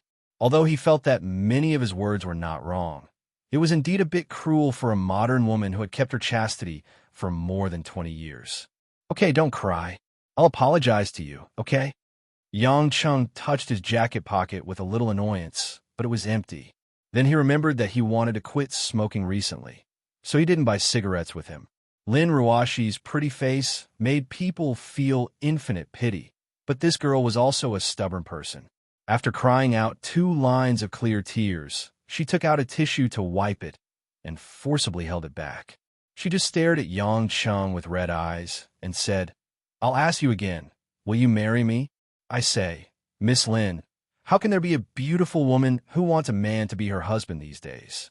I made it very clear that I won't accompany you to play this boring game for 3 years. Yang Chung sighed, stood up, and planned to leave. Lin Ruashi didn't say anything more this time, but there was a trace of sadness in her eyes. She stood up at the same time, with a numb expression, and took the lead to walk to the balcony on the 2nd floor of the cafe. The balcony of the cafe was relatively spacious. There were a few exquisite small tables with umbrellas. There were various bonsai plants on the balcony, which looked fresh and pleasant. When Yang Chung saw this scene, his pupils shrank, and he took a deep breath. Miss Lin, are you going to jump off the balcony because I don't want to marry you? Lin Ruashi didn't seem to hear it and continued to walk to the balcony without saying a word. Lin Ruashi slowly approached the edge of the balcony, pulled a chair, and stepped on the chair to approach the guardrail of the wall. This time, Yang Chung hesitated. This girl can't really be so hot-tempered, right? You have to know that if you jump off the balcony and fall on the hard stone floor below, you will be disabled even if you don't die. However, Lin Ruashi's action immediately told Yang Chung how terrified her determination was indifferently. Lin Ruashi looked back at Yang Chung. Her eyes were full of determination, disgust, pain, and sadness. It was as if her whole soul was suffering in this beautiful body and was trying to escape. When their eyes met, Yang Chung felt his heart twitch. He was too familiar with this gaze. This gaze was too similar to an image in the depths of his mind that couldn't be erased. It was that image that allowed him to break free from the bloody shackles abroad for more than a decade and return to the country where he was born more than half a year ago. But now, from Lin Ruashi's eyes, Yang Chung once again recalled too many things that he tried to forget but couldn't forget. At this moment, Yang Chung was lost. Lin Ruashi saw that Yang Chung was standing there like a wooden chicken, as if he didn't want to express much. Her heart was miserable. Even when she jumped off the building, that man was indifferent. Thinking of the pain of losing her chastity to him, the various pressures and entanglements in life, work, and home, Lin Ruashi felt that she was really going to collapse. What's the point of living? Just die, and everything will be over. At this moment, the young male waiter who had finished preparing the coffee walked upstairs with a tray. The first thing he saw was the beautiful figure of Lin Ruashi, who was about to jump off the building. Miss Lin, what are you doing? It's dangerous. As soon as the male waiter's voice fell, a figure suddenly flashed in front of his eyes, leaving behind an afterimage. It was so fast that it was like a movie special effect. Lin Ruashi held back her tears. The moment she got up and jumped down the building, a pair of strong and powerful hands suddenly wrapped around her slender waist, stopping her from jumping. All of this happened in a flash. The male waiter at the staircase didn't see what was going on at all. He saw that on the balcony, the man in rough clothes was hugging the beautiful woman's waist. The two of them were quietly standing on the balcony without moving. The sun shone on the emerald green plants on the balcony, and the faint green light shone on the young man and woman. The atmosphere seemed peaceful and ambiguous. The male waiter let out a sigh of relief, And at the same time, he secretly envied this man for being able to have this kind of relationship with a great beauty like Miss Lin. After quietly putting down the coffee, he retreated downstairs. Lin Ruoshi felt as if she had instantly returned from hell to heaven. She didn't know how Yang Cheng was able to move behind her in an instant, and she didn't have the mood to think about these things. She only felt a pair of hot arms tightly hugging her waist, so tight that it hurt. And the man's heavy breathing was slowly blowing on her sensitive jade back. "Let me go. If you stop me now, I will still die later." Lin Ruoshi's face was flushed red, and she still stubbornly said. Yang Cheng took a deep breath, as if he was enjoying the tempting body fragrance emitted from Lin Ruoshi's body. Her body fragrance had a faint jasmine smell, and Yang Cheng, who had smelled too many top-quality perfume, felt that this body fragrance was superior to everything else. "Lin Ruoshi, I lost. I'll marry you."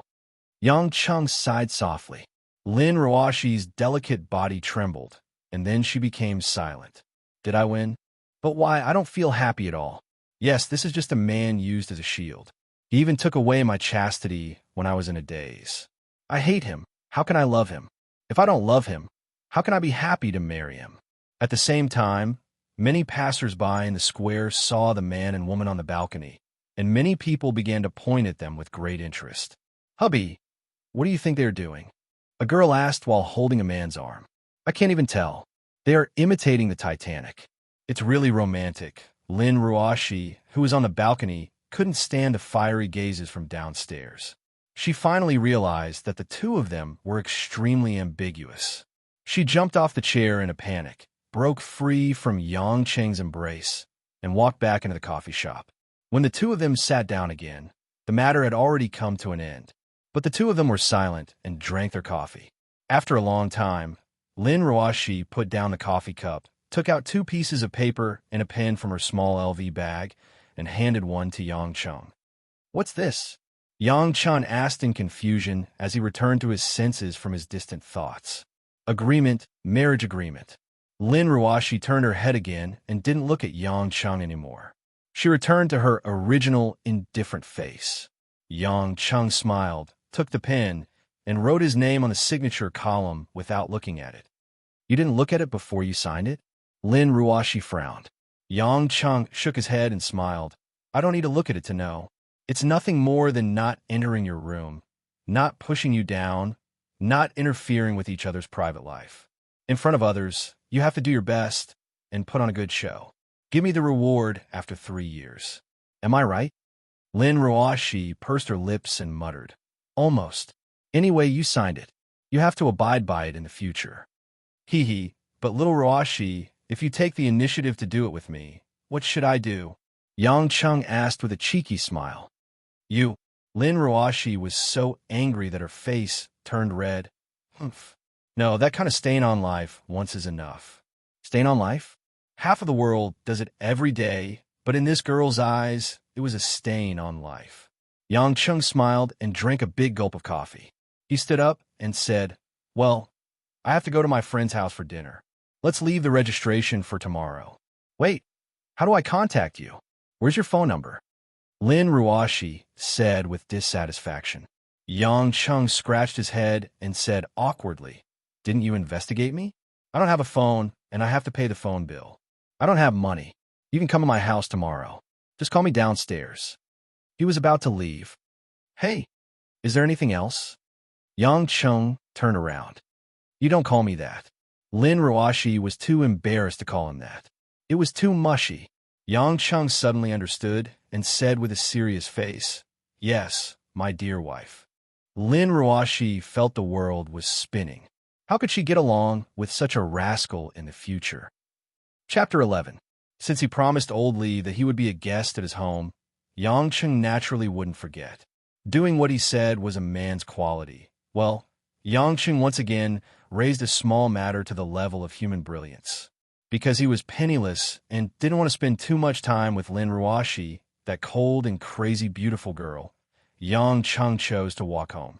Fortunately, the distance wasn't far, and Yang Cheng's physical strength was unimaginable for ordinary people. Therefore, it didn't take much effort to walk home. It was already evening. After Yang Chung returned to his room and took a cold shower, he once again opened his wooden box. He glanced at it a few times and took out a light blue-white shirt from the bottom of the box. On the lower body, he wore a classic pure white pair of shorts.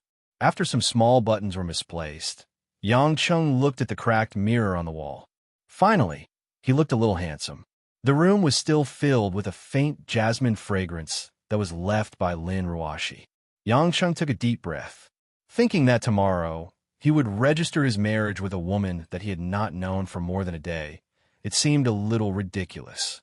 However, whenever he thought of Lin Ruashi's determined eyes that made his frozen heart burn, Yang Chung would have a strange sense of intimacy towards this unreasonably beautiful woman.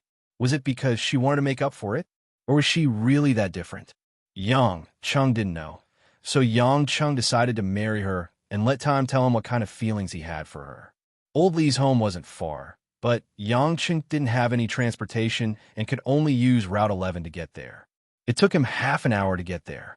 It was an old-fashioned residential area in the West District. The surrounding area was filled with residents who didn't have the money to buy a new house. For generations, they had lived in this small area that retained the ancient Jiangnan atmosphere. After passing by a few small houses with smoke curling up from the chimneys, Yang Chung knocked on a red wooden door. After just a few knocks, the wooden door was pulled open. A pure and beautiful face appeared in the door. "Brother Yang, you're here." "Jingjing, long time no see." Yang Chung revealed a knowing smile. The girl in front of him had changed a lot in the past 6 months, which surprised him a little. Li Jingjing's face was still as elegant and refined as before. Her curly eyelashes, exquisite little nose, and cute little mouth were the typical characteristics of a Jiangnan woman. She wore a white short-sleeved t-shirt and a pair of light blue jeans that tightly wrapped around her perky buttocks, revealing a pair of white and slender legs. Seeing Yang Cheng's eyes sweep over her body with a naughty smile, Li Jingjing felt shy and happy at the same time. She said coquettishly, "Brother Yang, come on in. Don't look." Yang Chung laughed. "Jingjing knows how to be shy. It's not like you'll lose a piece of meat if you let Big Brother see it. Are you afraid that your boyfriend will be jealous?" "What? I don't have a boyfriend." Li Jingjing immediately denied. She frowned and was a little annoyed. All right. I'm just joking with you." Yang Chun felt rather helpless. How could he not know what the girl in front of him was thinking? However, his body was permeated with the blood of darkness. How could he taint a soul that was pure to the bone? Therefore, he always made Li Jingjing understand that he was her brother and not the person she thought he was. Entering the living room of Old Li's house, Old Li greeted him with a smile. "Little Yang, they say that girls are outgoing. Jingjing, this child, was just helping her mother cook. When she heard you knocking on the door, she ran out like a rabbit." "Dad, don't talk nonsense." Li Jingjing was shy again. She pulled Old Li to stop him from saying more. Yang Chung laughed and sat down with Old Li. The furniture in the house was used for decades. The redwood paint was a little withered, but it set off a simple and unadorned feeling. Under the dim light, the summer insects swayed back and forth in the house. A cool breeze blew into the corridor. It seemed serene and peaceful. Drinking the tea brewed by Li Jingjing, Yang Chung suddenly had an unprecedented sense of satisfaction. His eyes looked at the moon and stars in the night sky outside the house. He couldn't help but be silly. "Young man, don't show an appearance of being disillusioned. A great future is waiting for you." Old Li drank the green tea and teased. Yang Chun snapped back to reality. Smiling, he said, "Nowadays, women like men who are deep in thought. I'm just practicing pretending to be deep in thought." He oldly smiled and said, "Little Yang, others don't know, but I oldly have been with you for more than half a year. I know your character. You're not pretending. You brat. If you didn't experience something before, why would you like to sell mutton skewers on the street?" Yang Chan wasn't willing to say anything more. Oldly was someone who had been through a lot of hardships in life. Naturally, he would be able to see through some of Yang Chen's inner thoughts. But so what? What they thought was still too different from the real him. Some people are destined to be lonely because no one can be with them. Dinner was very sumptuous. Old Li's family specially killed an old hen they raised and made delicate chicken soup. Fish, crab were also brought up. For the financial situation of old Lee's family, this was more luxurious than the New Year's Eve dinner. Little Yang, eat more. Although it is a little simple, it is also a token of our family's appreciation. Aunt Lee's face was full of wrinkles, and her face was kind, as if she was looking at her own son. Yang Chung didn't say much and didn't pretend. He ate the meat in big mouthfuls because he knew that this was the only way to make the husband and wife truly happy. Li Jingjing also put food in Yang Cheng's bowl from time to time. She would also secretly peek at Yang Cheng when her parents weren't paying attention. When she heard Yang Cheng say that the food was delicious, her heart felt like it had eaten honey because the food was basically cooked by her. Originally, Yang Cheng didn't intend to drink alcohol, but he didn't succeed in quitting smoking, and he also drank alcohol a long time ago. Also, there was the matter of marriage, so Yang Cheng was too lazy to pay attention to it. He drank a few cups of wine with old Li, and his intestines were burning. It was very comfortable. Little Yang, if it wasn't for the money you lent to our family for the past 6 months, our family probably wouldn't be able to live until now. Now that Jingjing has also found a job, you can come to our house often in the future. Annie will make delicious food for you, Aunt Li said with a smile. Yang Cheng's face was already red, but his mind was still clear. He happily asked, "Oh, Jingjing found a job? What job?" "I was accepted by Zhonghai First Middle School to be an English teacher. Because a class teacher gave birth, I am now a substitute class teacher." Li Jingjing smiled quietly. Being a teacher, also an English teacher, a class teacher, Jingjing is really not simple. Yang Cheng nodded with satisfaction. That salary isn't low, right? When you become rich, don't forget your big brother Yang. Old Li and his wife also smiled proudly. They had a daughter when they were old. Now that their daughter had a good future, they were naturally very happy. Li Jingjing shyly pouted. Then Big Brother Yang, when you have time, you should come to school to see me. Otherwise, how can I think of Big Brother Yang? Okay, I will definitely go. Zhonghai First Middle School is a key high school. I haven't been there before. Yang Cheng smiled and agreed. After eating, Yang Cheng was enthusiastically pulled by Old Li to drink tea and play chess. To be honest, Old Li, this lousy chess player, could only play with Yang Cheng, who didn't know how to play. As for Li Jingjing, she obediently accompanied her mother to clean up the bowls and chopsticks. After losing a game of chess, Yang Cheng only felt that his stomach was full of soup, wine, and tea. He asked Old Li to wait first and ran to the toilet to open the gate. Old Li's toilet was at the back of the house. It was a small independent room. After passing through a small corridor, Yang Cheng, who was a little confused, opened the wooden door of the toilet. "Ah?" A clear and panicked voice passed into Yang Cheng's ears. He suddenly raised his head, and Yang Cheng was immediately stunned. In front of him was Li Jingjing, who had just finished bathing. At this moment, the little beauty was completely naked. Although the light from the small 40-watt light bulb was not bright enough, it was enough for Yang Cheng to see that youthful and energetic snow-white body. Her black and oily hair hung down to her waist. Li Jingjing hurriedly covered her pepper-shaped breasts with her hands, but it was difficult to resist the fullness, turning it into a round cake shape. Following the breast down, under the smooth belly without any fat, Li Jingjing's other hand covered the dense rainforest, and a pair of round thighs tightly clamped the sexy area. Li Jingjing didn't know that her action increased the faintly discernible temptation. Yang Chen was already feeling a little dizzy from drinking, and the secretion of hormones accelerated. At this moment, when he saw Li Jingjing's youthful and charming female body, he couldn't help but swallow his saliva, and a violent desire to possess her arose. Chapter 12. Yang, Big Brother Yang, quickly get out. Li Jingjing turned around, but she was afraid of letting him see her round buttocks. She couldn't help but cry. Hearing the girl's clear pleading, Yang Cheng's bloodshot eyes calmed down. Taking a deep breath to suppress his impulsive desire, Yang Cheng immediately closed the door and left. After quietly waiting outside for a while, Li Jingjing came out with her head down. Her blush spread all the way to the girl's ears. Yang Cheng apologetically said, "I'm sorry, Jingjing. I didn't mean it." Li Jingjing softly said, "I know. Big brother Yang is a good person."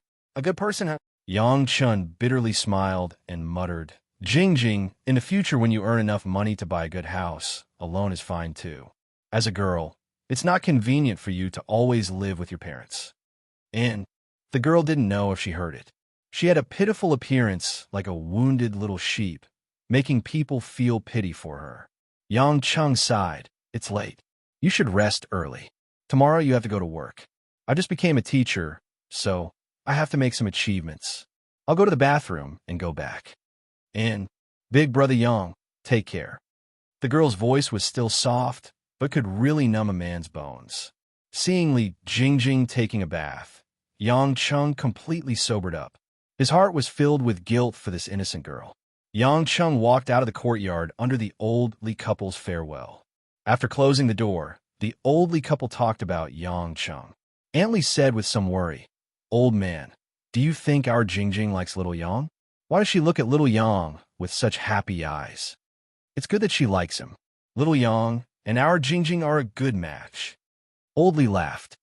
"What are you talking about? Little Yang is a good person, but he also sells mutton skewers. Our Jingjing is now a high school teacher. Do you want Jingjing to marry a mutton skewers seller?" Aunt Li angrily said. Old Li took a drag of his cigarette unhappily. "What's wrong? Are you looking down on us, small businessmen? Little Yang has helped us so much. If it wasn't for our family, would he only sell mutton skewers?" Auntie Li saw that she had angered her husband, so she didn't say anything more. However, she had made up her mind that she couldn't let her daughter be with Yang Cheng. At most, she would treat Yang Cheng to a few more meals to compensate Yang Cheng. What the old couple didn't know was that their precious daughter, Li Jingjing, was secretly standing by the window upstairs, watching Yang Cheng leave with a blushing face and a racing heart. Along the river, Yang Cheng bought a pack of Westlake cigarettes that cost 2 yuan at the canteen and smoked as he walked in the direction of his home. He thought back to the time when he first returned to China and met Li Jingjing's family. He thought about how the little girl suddenly became a young girl half a year later. He couldn't help but sigh at the 18 changes of a girl from childhood to womanhood. He also felt that the world was unpredictable. He remembered that he had saved Li Jingjing, who was almost raped by a gangster at this river.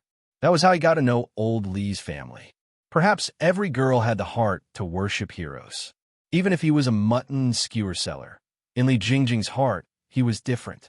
Thinking about this, Yang Cheng unknowingly walked to the pier along the river. A few sparse street lights illuminated the pier, revealing a hazy beauty. The summer breeze blew past, bringing with it a whistling coolness. At this time, a tall SUV appeared on the road in front of him. Yang Cheng's eyes suddenly lit up. He looked at the guardrail by the river and saw a tall woman in a long black dress standing against the wind. Her wavy hair fluttered in the air, emitting a few strands of rose red under the light, setting off a charming and fair face. The woman had light eyeshadow on. Her watery eyes stared at the distant yacht with blurred lights, revealing a touch of sadness. The plump figure showed the excellent charm of a mature woman. Her full breasts and round and plump buttocks were still eye-catching under the black gauze skirt. Under a pair of flesh-colored stockings was a pair of crystal-colored high-heeled shoes, exuding a noble and elegant aura all over her body. This was definitely the best prey to hunt at night. Yang Cheng just glanced at her, and his blood, which had just been boiling because of looking at Li Jingjing's body, showed signs of burning again. Good car. I didn't expect to see a limited edition Land Rover of only 40 in the country in this place. Yang Cheng clicked his tongue in praise and slowly leaned against the guardrail. The beautiful woman withdrew her gaze and gently turned her head. There was a bit of confusion and surprise in her eyes, but then she revealed a charming and beautiful smile. "You know this car?" "More than no, this kind of British man-made Land Rover, I have blown up hundreds of them in the past." Yang Cheng secretly smiled bitterly in his heart, while his face leisurely said, "Anniversary, the 40th anniversary edition of Land Rover." The maximum power is 375 kilowatts. The peak torque is 625, and the 5.0-liter supercharged engine. Am I right?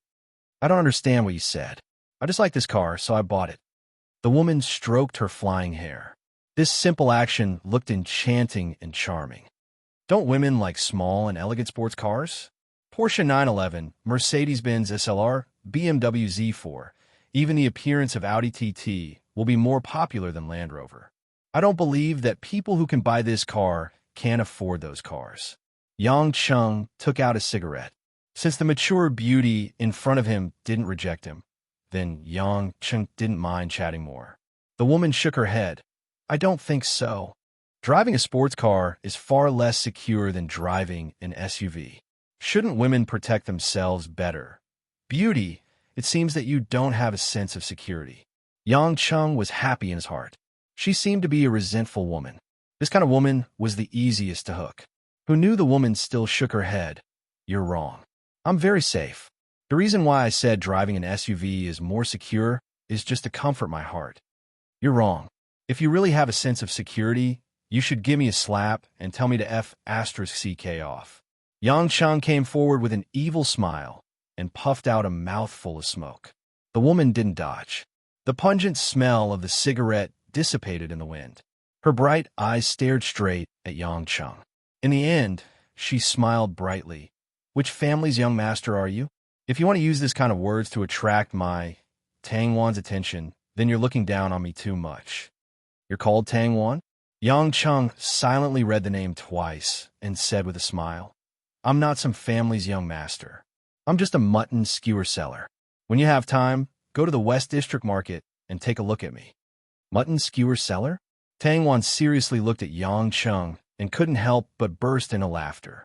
After a while, she stopped and said, Little handsome brother, do you think I'm a fool or are you lying to yourself?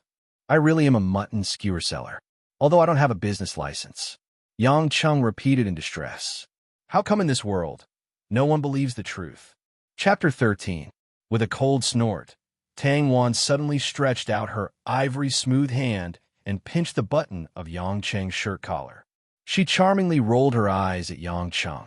This is a purely handmade shirt from Italy. It's specially designed for the royal family and doesn't have a brand logo. However, the button is made of South African blue diamonds. The polishing technique is completely at the top of the world. This shirt alone costs no less than 10 million RMB. Do you think anyone can't recognize it?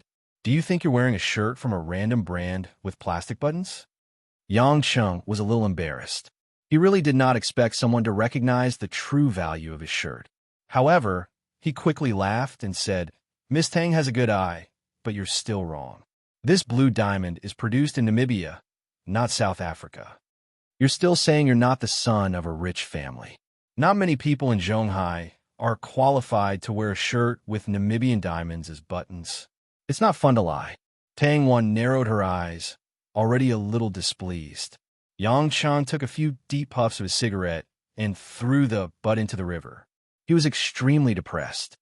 Miss Tang Wan, let's be frank. Yes, you're very beautiful. I, Yang Chung, want to sleep with you, but I don't have to pretend to be a mutton skewer seller to sleep with you, right? I already said I'm a mutton skewer seller. Who said a mutton skewer seller can't wear clothes worth 10 million RMB? Can't you trust me and change the topic? Let's talk about romance. That's really rude. Tang Wan scolded without hesitation. Then, she smiled like a flower. But I like your frankness. All right, I'll temporarily treat you as a mutton skewer seller. However, Mr. Yang Chung, I don't want to sleep with you. I don't want to sleep with a mutton skewer seller. Not at all. Then why are you talking so much to me? Yang Chung was a little depressed. He thought he met a beauty who threw herself into his arms, who knew that the other party had no intention of doing so at all. Tang Wan giggled, and her pair of breasts seemed to be shaking. Mr. Yang, you're really a straightforward man, much more pleasing to the eye than those men who pretend to be elegant. It's a pity that I'm not the kind of woman you think I am. I'm only telling you all this because my heart was a little stifled just now. And then, my mood is much better now. I really have to thank you. If fate allows us to meet again, I will treat you to tea. After that, Tang Wan walked towards her continental tiger. After a few steps, she stopped and turned back with a charming smile. All right, I suggest that you don't blow smoke at women in the future. Most women are not prostitutes in nightclubs. They won't think that your behavior is very polite. After that, she swayed her plump body and walked back to the car. Watching the Land Rover disappear into the distance like a leopard in the dark, Yang Chung helplessly muttered to himself, "Is selling mutton skewers really that bad? Don't tell me I have to change my profession." The next morning, not long after Yang Chung woke up, he heard a knock on his door.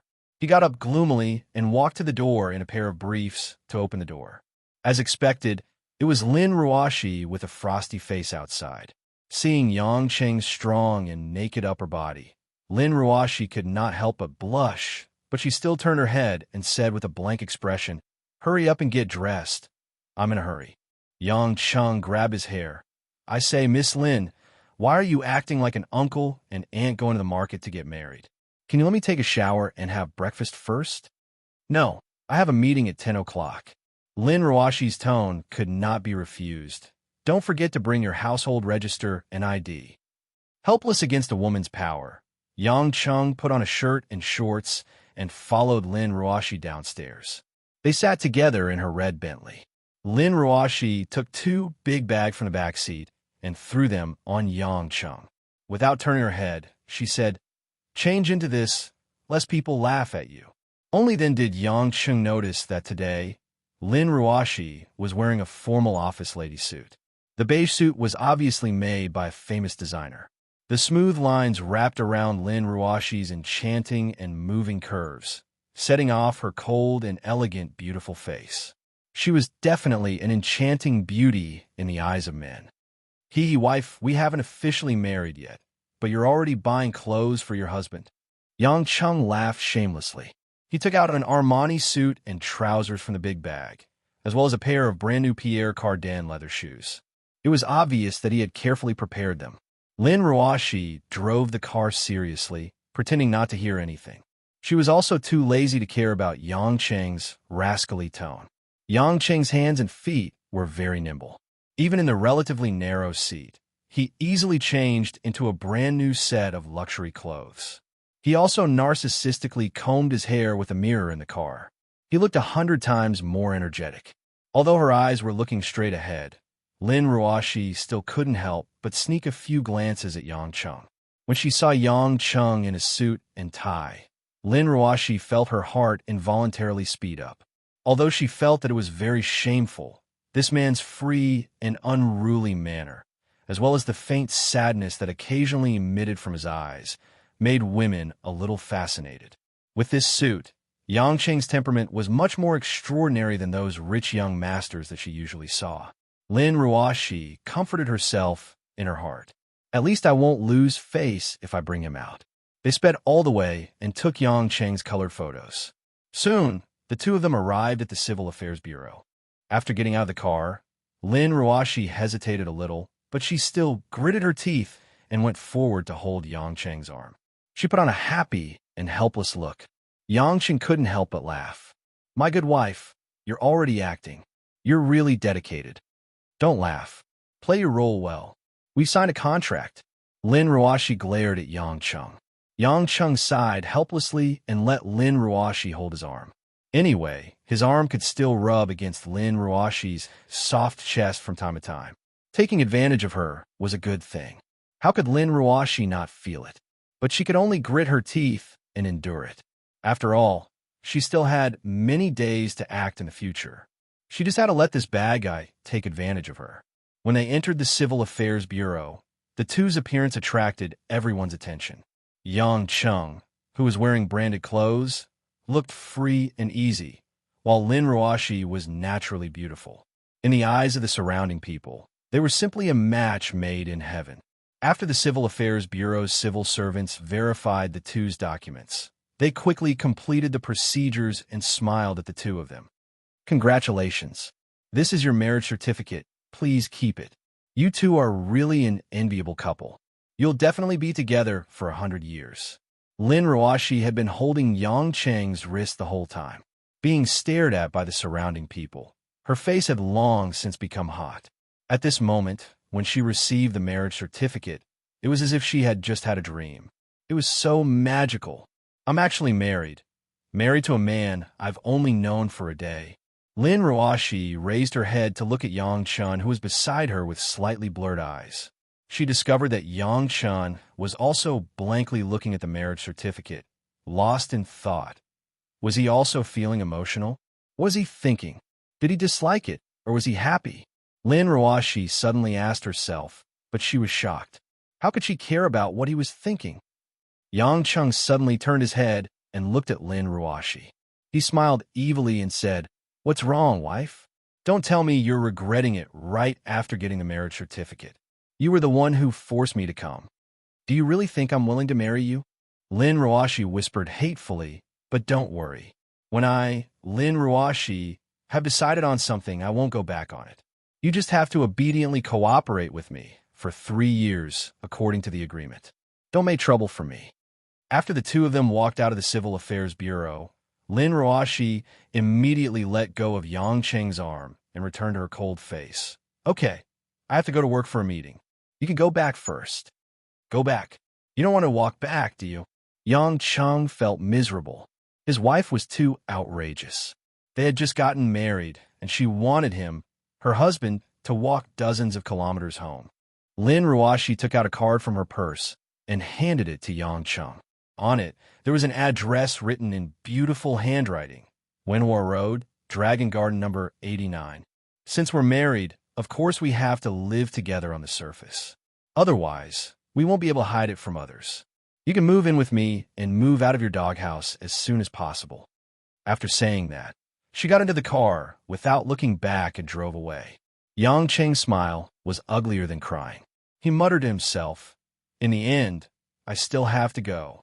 Chapter 14. After asking many people along the way, Yang Cheng leisurely wandered to the address, Dragon Garden. After arriving, Yang Cheng finally understood how wealthy his beautiful wife was. Dragon Garden was a high-class villa area in the suburbs. The distance between each villa was at least a mile. It was surrounded by pavilions, terraces, and pavilions, clear water, and green land. The European classical-style layout gave off a rich sense of the most expensive and elegant atmosphere. When the security guard at the entrance saw Yang Cheng's unfamiliar face, they were confused. They were curious why a rich person would walk in. However, when they saw his expensive suit, they didn't stop him, saving Yang Cheng a lot of effort in explaining. After entering Dragon Garden, Yang Chun still had to walk for more than 2 kilometers before arriving at the address marked Villa number 89. The entire villa was more than 400 square meters, not including the open-air swimming pool and the huge parking garage. The Baroque villa was built with heavy marble. It was hard to imagine how much money such a house would cost. After pressing the doorbell, the beautifully carved mahogany door was quickly opened. The person who opened the door was a woman wearing home clothes and an apron. Her face showed signs of aging, but she maintained it well. She didn't look old even though she was 40 or 50 years old. When she saw Yang Cheng, her eyes were filled with joy. She said enthusiastically, "Young master, right? Miss said you would come today. Come in." Seeing that the woman wasn't shy at all, Yang Cheng relaxed a lot. He smiled as he entered and asked, "How should I address you?" "Big sister, my name is Wang Yulan. You could just call me Mother Wang." Mother Wang beamed and said, "Young master, how can you call me big sister? I watched Miss grow up. It's more appropriate to call you Annie." Mother Wang isn't old at all. "You'll definitely charm a lot of men when you walk on the street," Yang Cheng said sincerely. There wasn't a woman who wouldn't like to be praised as beautiful, and Wang Ma, who was in her middle years, was naturally no exception. She was even happier after hearing it. And after inviting Yang Chun to sit, she happily smiled and said, "Young master, please take a seat for a while. I'm almost done in the kitchen. I'll welcome you right away. It's a pity that Miss has a meeting and has no time to come back." "Mother Wang, only you and Lin. Oh, Ruoshi live in this house?" Yang Chun looked around. The entire villa was divided into 3 floors, with all the modern appliances available. The white leather sofa, the black marble floor, the mahogany furniture, the big and small paintings of famous artists hanging on the wall, and a few blooming orchids swaying by the window. It looked simple yet elegant. But as he looked at the large number of doors on the second and third floors, Yang Cheng felt that it was extremely spacious. Mother Wang sighed sorrowfully. That's right. It's just the two of us living here. It's so lonely. Miss is busy with work and isn't home all day. I'm the only one guarding this big house. But now it's good. Now that Miss has you, our family has a man. This is how a family should be. Looking at Mother Wang's satisfied face, Yang Chen couldn't help but ask curiously, Mother Wang, don't you find it strange that Ruashi suddenly married me? Mother Wang smiled and said, Young master, I watched Miss grow up. Miss has never had a boyfriend since she was young. There are many men chasing after Miss outside, but Miss didn't like any of them. But now that she wants to marry you, you must be different. Miss is so smart. I believe in Miss's taste. What's strange about it? Yang Cheng nodded in understanding, but he was muttering in his heart. Mother Wang would never have thought that Lin Ruashi and I are married by contract. After eating a sumptuous lunch, Yang Cheng burped in satisfaction. He rubbed his round belly and smiled. Mother Wang's cooking is amazing. This taste is much better than those big restaurants. Mother Wang beamed with joy. Is that so? Young master, eat at home more in the future. Miss often has something to do and doesn't come home. It's a pity that I don't have anyone to eat after I cook. That girl is wasting God's gift. Don't worry about her. Mother Wang, if there's something good to eat in the future, it's fine. Yang Cheng patted his chest. Mother Wang knew that Yang Cheng was joking. She nodded happily and agreed. After tidying up, Mother Wang took off her apron and said, Young master, I'll go take a look at your room. If there's anything you need, tell me quickly. I'll buy it for you. My room? Yang Cheng was stunned. He remembered that he promised not to sleep with Lin Ruashi. Mother Wang led the way and said, Young master, Miss is very considerate for you. She said that you are used to sleeping alone, so she specially prepared a separate room for you. She also bought a lot of clothes for you. Is that so? Ruashi is very considerate. Yang Cheng touched his nose. He felt that his words were too fake. Isn't that so? I haven't seen Miss care so much about a man. Also, Miss said that you're busy with work right now. You should get married first. When you have time, you can have a banquet. She is thinking about you. Mother Wang said with a smile. Yang Chen, on the other hand, was sweating profusely. What's going on?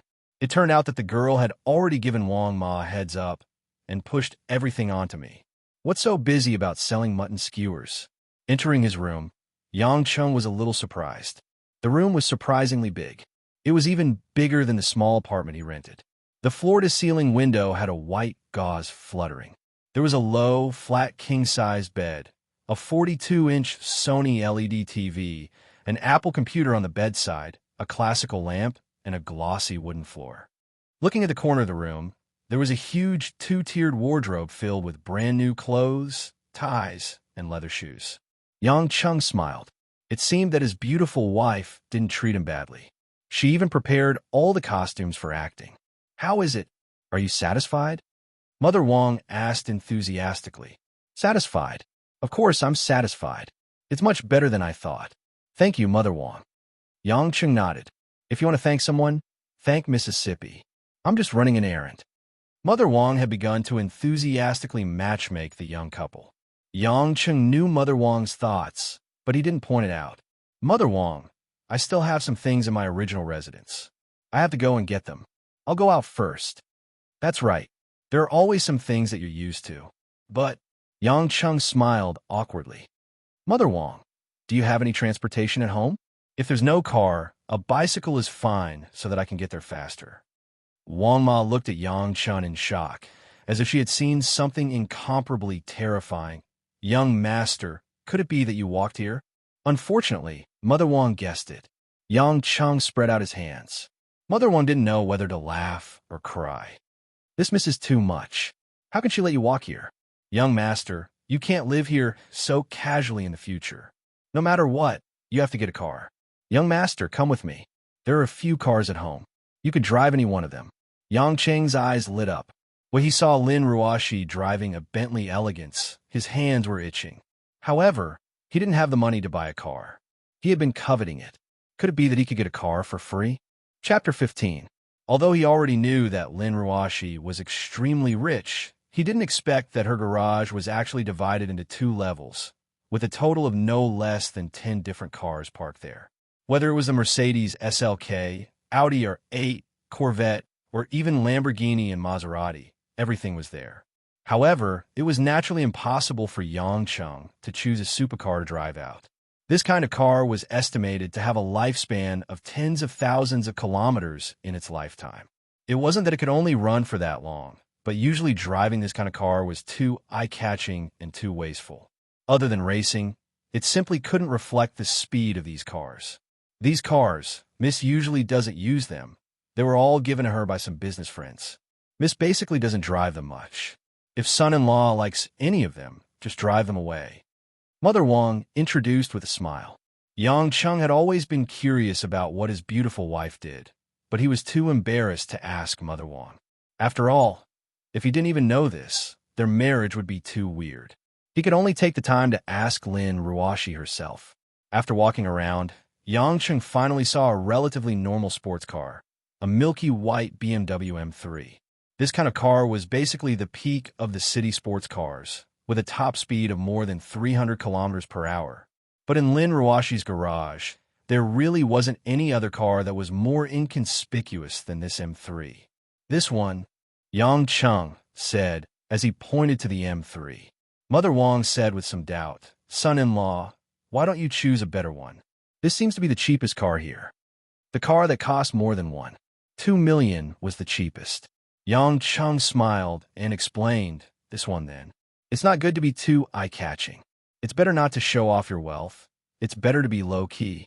No wonder Miss likes son-in-law. Son-in-law's temperament is really rare. Nowadays, young people all think about who has more money, but son-in-law is thinking about how to hide it.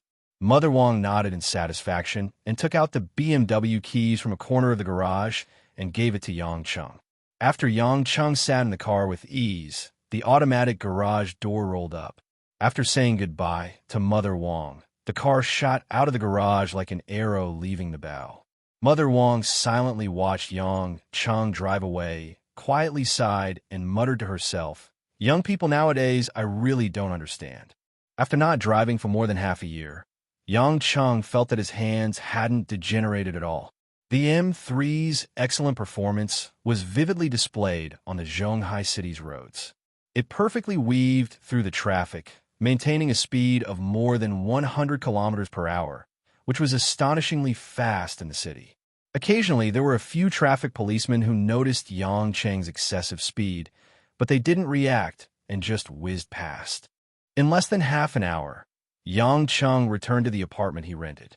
After going upstairs, Yang Chung suddenly discovered that his door was unexpectedly open. His eyebrows wrinkled. His first reaction was that someone had come in. But when he entered the room, the person inside was actually the familiar Li Jingjing.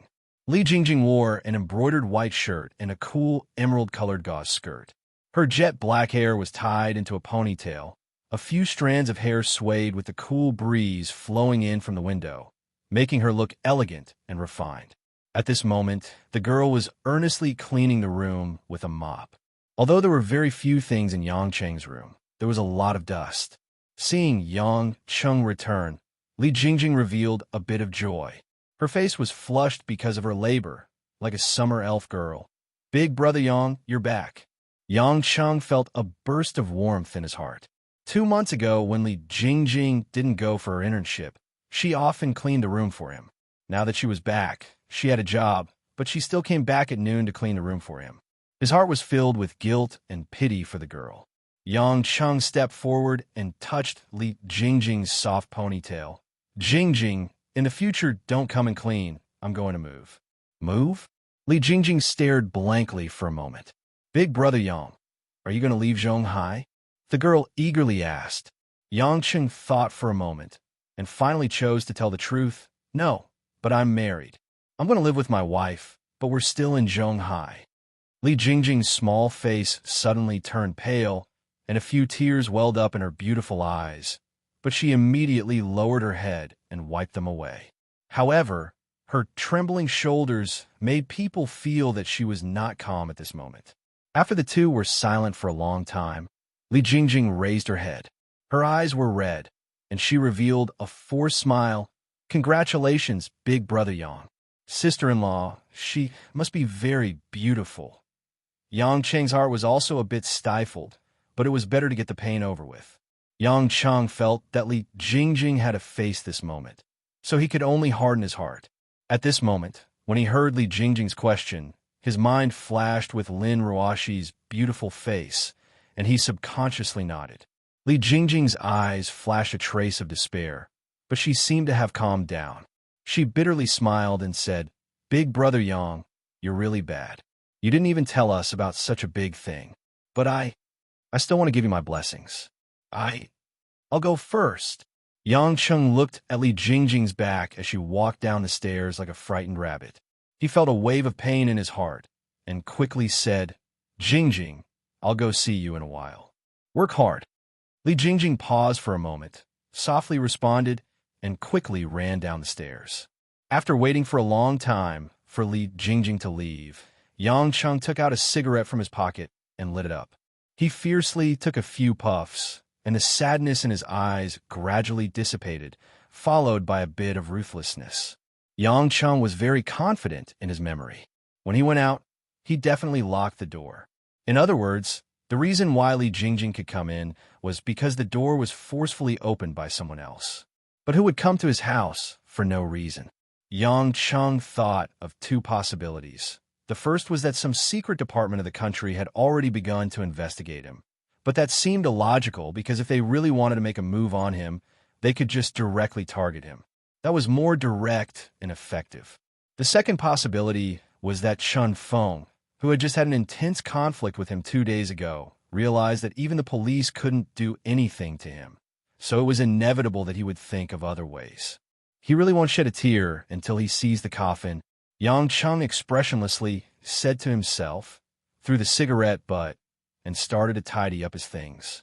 Yang Cheng tidied up the big suitcase in the house, stuffed some clothes and pants into an old big bag, and went to the bathroom. On a whitewashed wall, Yang Cheng suddenly punched with force, and a hole suddenly appeared in the wall. A black palm-sized wooden box was taken out by Yang Cheng, and he put it together with the clothes and pants in the bag.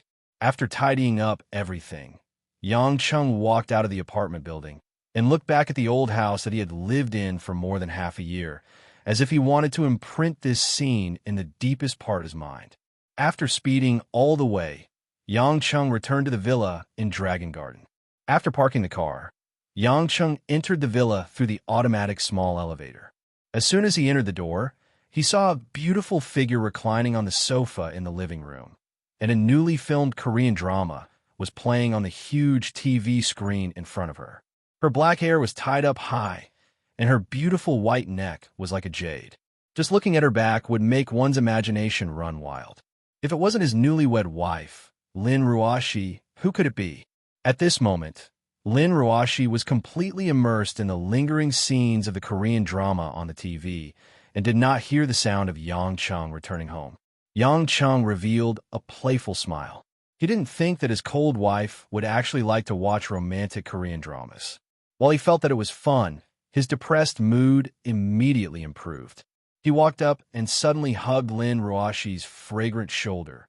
"My good wife, give your husband a kiss." Chapter 16. Lin Ruoxi was startled by Yang Cheng's sudden appearance and jumped up from the sofa. Panicking, she turned around and struggled free from Yang Cheng's hands. Her beautiful eyes stared at Yang Cheng and said, "Don't touch me."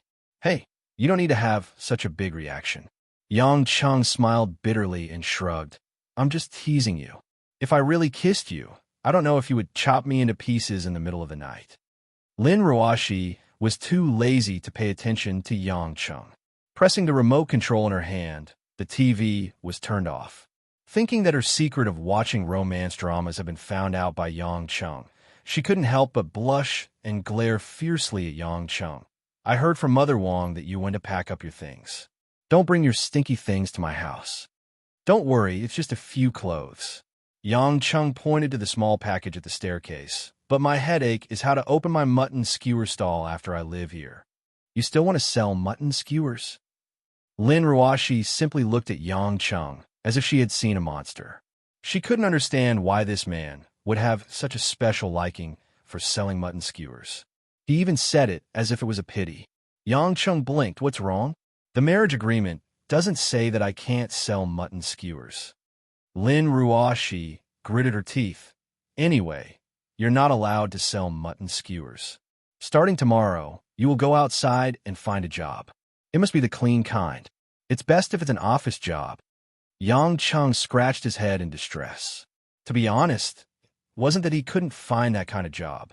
Just based on the degree he got from Harvard when he was bored, it was enough for him to enter most of the top companies. But Yang Chung wasn't used to sitting in an office with air conditioning. In his opinion, this kind of elegant job was far from being able to sell mutton skewers on the street and brag to the hawkers. You don't have to find an excuse. You have to change your job.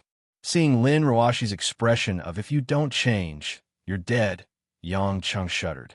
He was afraid that his fiery wife would jump off the building again, so he quickly nodded. Okay, I'll listen to you. I'll go find a job tomorrow. Lin Ruashi nodded in satisfaction. She suddenly thought of something and took out a brand new touchscreen phone from her bag. She handed it to Yang Chung and said, Here, take this phone. Otherwise, you won't be able to find me when you go on stage. Yang Chung smiled and took it.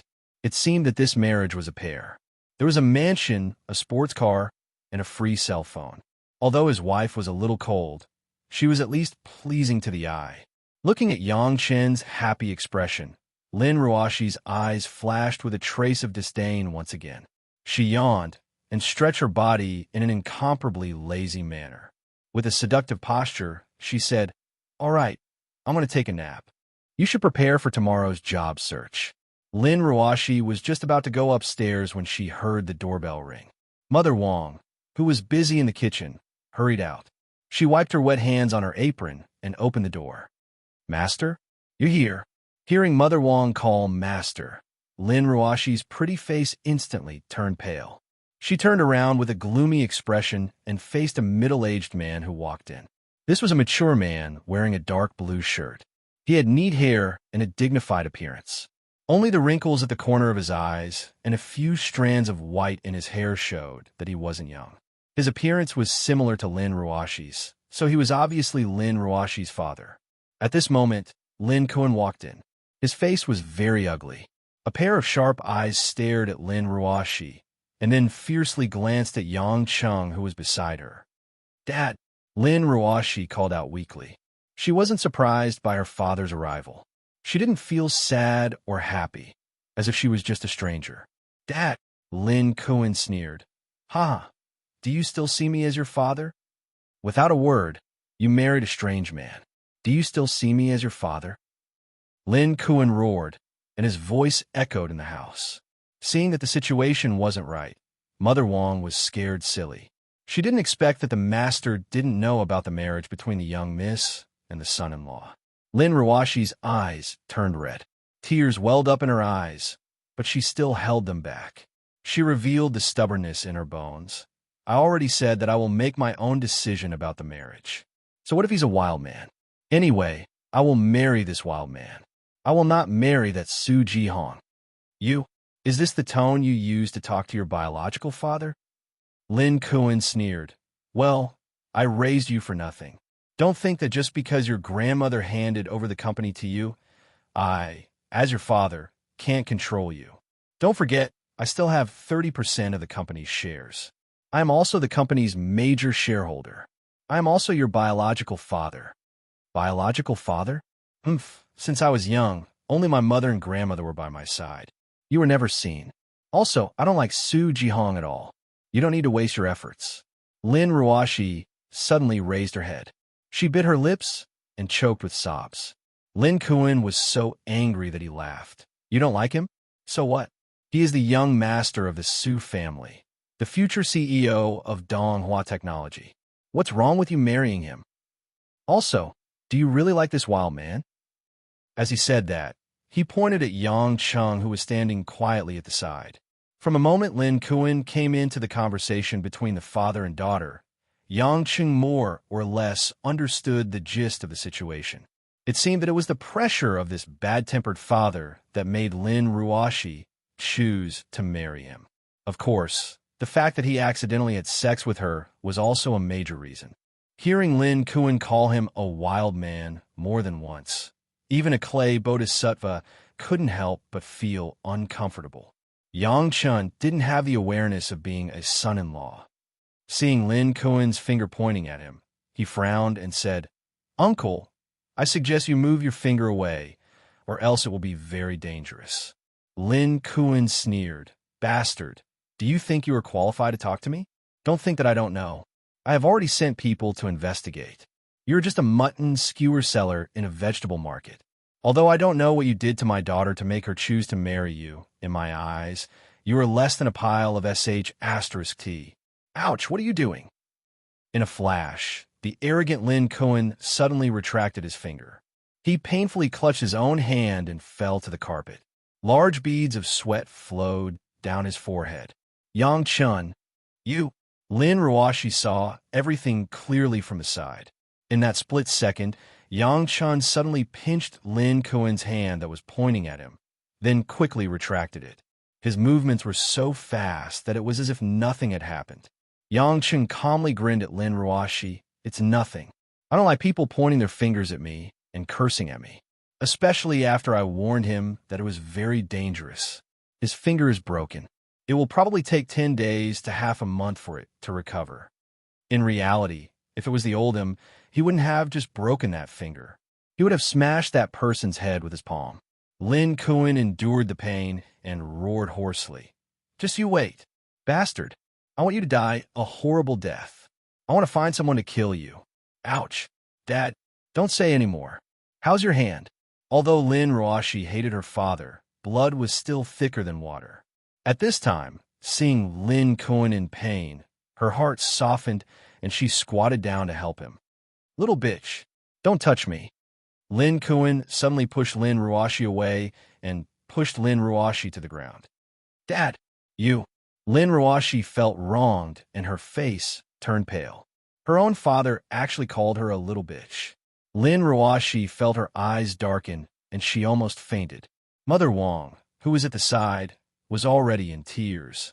But as a servant, it wasn't appropriate for her to say anything. At this moment, seeing Lin Ruoshi on the ground crying, she hurriedly went up to comfort her. Lin Kuan staggered to stand up and said to the indifferent Yang Chung, "You brat, I'll remember this. You dare to hit me. I, Lin Kuan, will make sure you don't even know how you died." Seeing the scene of Lin Kuan overthrowing Lin Ruoshi, Yang Cheng's heart felt as if it was being twisted. No matter how cold this woman was, she was still his legal wife in name. Involuntarily, a violent emotion arose. Yang Cheng's face was extremely calm, but the corners of his mouth rose, revealing a contemptuous smile. "I'll only say this once. I'm a person who rarely causes trouble. I don't know what happened between you and my wife, and I don't care to know. But I have a principle. I hate being threatened the most." Just as he finished speaking, before Lin Kuan could react, a palm slapped Lin Kuan's left cheek with lightning speed. "Huh!" After a crisp sound, the living room returned to silence. But Lin Kuan, who was still standing just a moment ago, was really slapped to the ground and fainted. Son-in-law this. Mother Wang was dumbfounded. She didn't think too much about why Yang Cheng's palm strength was so ridiculously strong. "What should we do? Look at this." As for Lin Ruoshi, she had already fallen into Mother Wang's arms with lifeless eyes. Everything in front of her seemed indifferent. Yang Cheng smiled indifferently. "Mother Wang, you take care of Ruoshi. Leave this stupid pig to me." With that, Yang Cheng easily lifted Lin Kuan, who was on the ground, and leisurely walked out of the main door. After walking for a distance, he arrived at the public rubbish bin and threw Lin Kuan's body inside. He also conveniently closed the metal lid of the bin. Chapter 17. When he returned to the house, Mother Wang was making tea for Lin Ruoshi to calm her nerves. When she saw Yang Cheng walk in, she tactfully chose to leave and let the young couple talk alone. Lin Ruashi's hair, that was tied up high, was let down.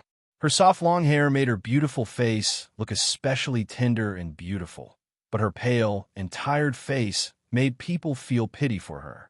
Seeing Yang Cheng walk in, Lin Ruashi raised her head with a complicated expression. She didn't ask Yang Cheng how he dealt with Lin Kuan, but only laughed bitterly with a bit of self-mockery. "I've been seen as a joke by you. That's right. I have such a father. I have such a laughable family. Do you think I'm very pitiful and pity me? I don't need anyone's cheap and senseless pity, especially yours." "Who said I pity you?" Yang Cheng sneered, took out a cigarette from his pocket, lit it up, and took a drag in enjoyment. "You're not allowed to smoke in front of me." Lin Ruashi frowned and unhappily used her hand to disperse the smoke in front of her. Yang Cheng turned a deaf ear to her and lay down on a large sofa to the side. He raised his head and smoked as he said, "I just want to advise you, don't put on such a pitiful look in front of me. At least you know who your parents are, and you've received the love of your elders. Although your home isn't very warm, you have a home. Moreover, you're born beautiful, and you're the center of attention everywhere. You've never had to worry about food or clothing since you were young, and you have a mansion, a sports car, and everything else. You can't possibly understand who your parents are, or where your home is, and what it feels like to have nothing." The sudden words stunned Lin Ruashi. For the first time, Lin Ruashi looked into Yang Cheng's eyes. That pair of deep eyes revealed sadness and loneliness, causing Lin Ruashi's heart to involuntarily contract. Yang Cheng didn't stop, and spoke as if he was talking to himself. "I've been alone since I was young. When I was hungry, when I was frozen, when I was bullied, when I was beaten, I was always alone. I had no parents, no family, no brothers and sisters, and even no friends. In order to survive, I would risk my life for a rotten flatbread. In order to fill my stomach, I would eat grass and tree bark until my stomach bled. No one would care about your life or death. No one would sympathize with you, because you're just a lowly life abandoned by this world. Even a dog raised by someone else has a much higher status than you." Listening to the man's low and hoarse narration, Lin Ruashi's eyes reddened again, but not for herself, but for that lowly life. "I'm sorry." Lin Ruashi lowered her head and whispered, "I didn't know you had such a hard time when you were young." Yang Cheng lowered his head and gradually revealed his usual carefree smile. "Good wife, I made it up, and you believed it. You—" Lin Ruashi raised her head. She was feeling sorry for her, but this scoundrel actually said that it was all made up. She immediately became angry. "How can you be like this? Look at you. You're much more beautiful when you're angry than when you're crying." Yang Cheng praised. Lin Ruashi felt warm in her heart. She understood that Yang Cheng was trying to divert her attention so that she wouldn't be sad anymore. However, she couldn't say anything to thank him. She just glanced at Yang Cheng as if nothing had happened. "Since you're lying to me, then where are your parents? Although we agreed to get married, if your parents suddenly appear, it's very possible that everything will be disrupted." Yang Cheng pinched the cigarette, but with 2 fingers, and smiled faintly. "I didn't lie to you just now. I really don't know who my parents are. I was separated from my family before I was 5 years old. The only name I remember is my name. I'm an orphan." Hearing Yang Cheng casually say that he was an orphan, Lin Ruashi's heart felt sour. She suddenly wanted to comfort him, but she didn't know how to open her mouth. After struggling for a while, she could only nod and no longer speak. The two were silent for a while. Lin Ruashi then said, "Yang Cheng, there are some things I want to make clear to you. After all, you signed an agreement with me, so you have the right to know the cause of the matter." Yang Cheng frowned and said, "You mean your stupid pig father forced you to get married? You're not allowed to say that my father is a stupid pig." Lin Ruashi was a little annoyed. "If he is a pig, then I'm also a pig. My little Ruashi is so beautiful. Even if she was a pig, she would be a little pink pig. You're the pig." Lin Ruashi rolled her eyes, but she wasn't really angry. She returned to the topic and said, "My father has 30% of the company's shares. He is the second largest shareholder after me, but that's not the point. After all, my grandmother gave me 60% of the company's shares before she passed away. I have absolute power. But, but my father also has the title deed of an old house. Is that old house very important to you? Yang Chung was puzzled. Very important. Lin Ruoshi's eyes showed a bit of nostalgia and happiness. When I was a child, only my grandmother and mother accompanied me. I grew up there. My mother and father had a marriage based on money and benefits. My father doesn't love my mother. He is a playboy, until now. At this point, Lin Ruoshi's eyes showed a bit of hatred. Although he doesn't come home all day long, he is the owner of the house. Since my grandmother passed away, he doesn't allow me to go home. Also, because I spend most of my money outside, he is ready to sell that house. What does this have to do with our marriage? Yang Chung was puzzled. Lin Ruoshi coldly rolled her eyes at Yang Chung. I want to take back that old house from him, but he won't give it to me. I offer a higher price than the market price, but he still won't sell it to me. He only has one condition, and that is for me to marry the young master of the Su family. He clearly received benefits from the Su family. I want to force my daughter to marry and use coercion. I don't think he is a stupid pig. A pig is cuter than him. Yang Chung seriously shook his head. Lin Ruoshi ignored Yang Cheng's sigh and continued. The Su family's Su Jihong has been pestering me, and I can't go against the Su family too much. After all, the Su family is one of the top 5 families in Zhonghai. We can't afford to offend them, so you want to marry me and get rid of that Su brat's thoughts. First pass this hurdle, then think of a way to take back the property in your stupid pig father's hands? Yes. Lin Ruoshi nodded tiredly. Recently, she was also very busy with these things. A young girl in her 20s, the burden on her body was as heavy as 1,000 caddies. Yang Chung sighed. This method of yours is only treating the symptoms but not the root cause. In the end, you still have to face the pressure of the Su family and your father. That thing that is not a thing. I don't care so much. One step at a time is one step at a time. Although her voice was very soft, Lin Ruoshi's tone was incomparably firm. Yang Chung stood up, picked up his new phone, and silently walked out the door. Lin Ruoshi frowned. Where are you going? To a bar, to find a woman.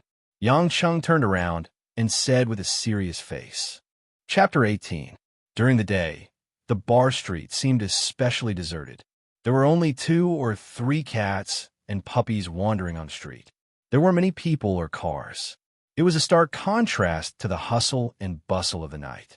After Yang Chung pushed open the door of Qiangwei Bar, he greeted the bartender, Xiao Zhao, who was dozing off at the door. He then walked towards the back of the bar. When the waiters in the bar saw Yang Chung come in, they didn't stop him. They all respectfully greeted Yang Chung. They clearly knew that Yang Chung and Qiangwei's relationship wasn't ordinary. The back of the bar was surprisingly long. It was more than 50 meters long. At the end, there were 2 tall men in suits. They were guarding a beautiful wooden door 3 meters away from them. When the 2 men saw that the person who came was Yang Chung, they immediately bowed in unison and made an inviting gesture. Yang Chung nodded. He walked forward and pushed open the flower-carved wooden door. A natural fragrance greeted him from inside. It carried a hint of lavender. This was a surprisingly large room. It had a clean brown wooden floor and black marble walls. In the middle of the room, there was a large cowhide bed that was more than 7 feet wide. The coffee-colored decorations made the room seem a bit dark and charming. It revealed a bit of low-key elegance. One side of the room was blocked by a glass door. Outside the glass door was an open-air swimming pool and a small garden. It was hard to imagine that behind a noisy bar, there was such a quiet harbor. This was Qiangwei's home. As soon as he stepped through the door, Yang Chung subconsciously felt a chill. At the same time, without hesitation, Yang Chung raised his right hand to block. Whoosh! A sharp sound cut through the air. A white hand holding a sharp dagger suddenly appeared 3 inches away from Yang Cheng's cheek. It was blocked perfectly. After his sneak attack was blocked, the dagger in his hand spun in an instant. His movements were almost like flowing water, and he stabbed at Yang Cheng's ribs again. Unhurriedly, Yang Chung placed his hand on the warm arm and gently gripped it, exerting force outwards. The arm holding the dagger could no longer get close to Yang Cheng's body. The assailant realized that he was no match for Yang Cheng in terms of strength, so he lifted his calf and kicked at the back of Yang Cheng's waist. However, he did not expect that Yang Cheng had already seen through all his moves. He moved the arm holding the dagger downwards. Before he could even raise his calf, the dagger had already become a sharp weapon that blocked his path. "I'm not playing anymore." Xiang Wei pouted angrily and threw the dagger on the ground. "It's like this every time. I really don't know how a monster like you trained. You're younger than me, but your skills are too abnormal." Yang Cheng let go of Xiang Wei's smooth arm. That delicate touch made him reluctant to part with it. He turned around and said with a faint smile, "Not bad. Compared to a month ago, your speed is a little faster. Your improvement is already very fast. But in front of you, I still can't withstand a single blow." Xiang Wei rolled her eyes at Yang Cheng and gracefully sat on the big bed. Because it was in her own room, Xiang Wei was dressed very casually.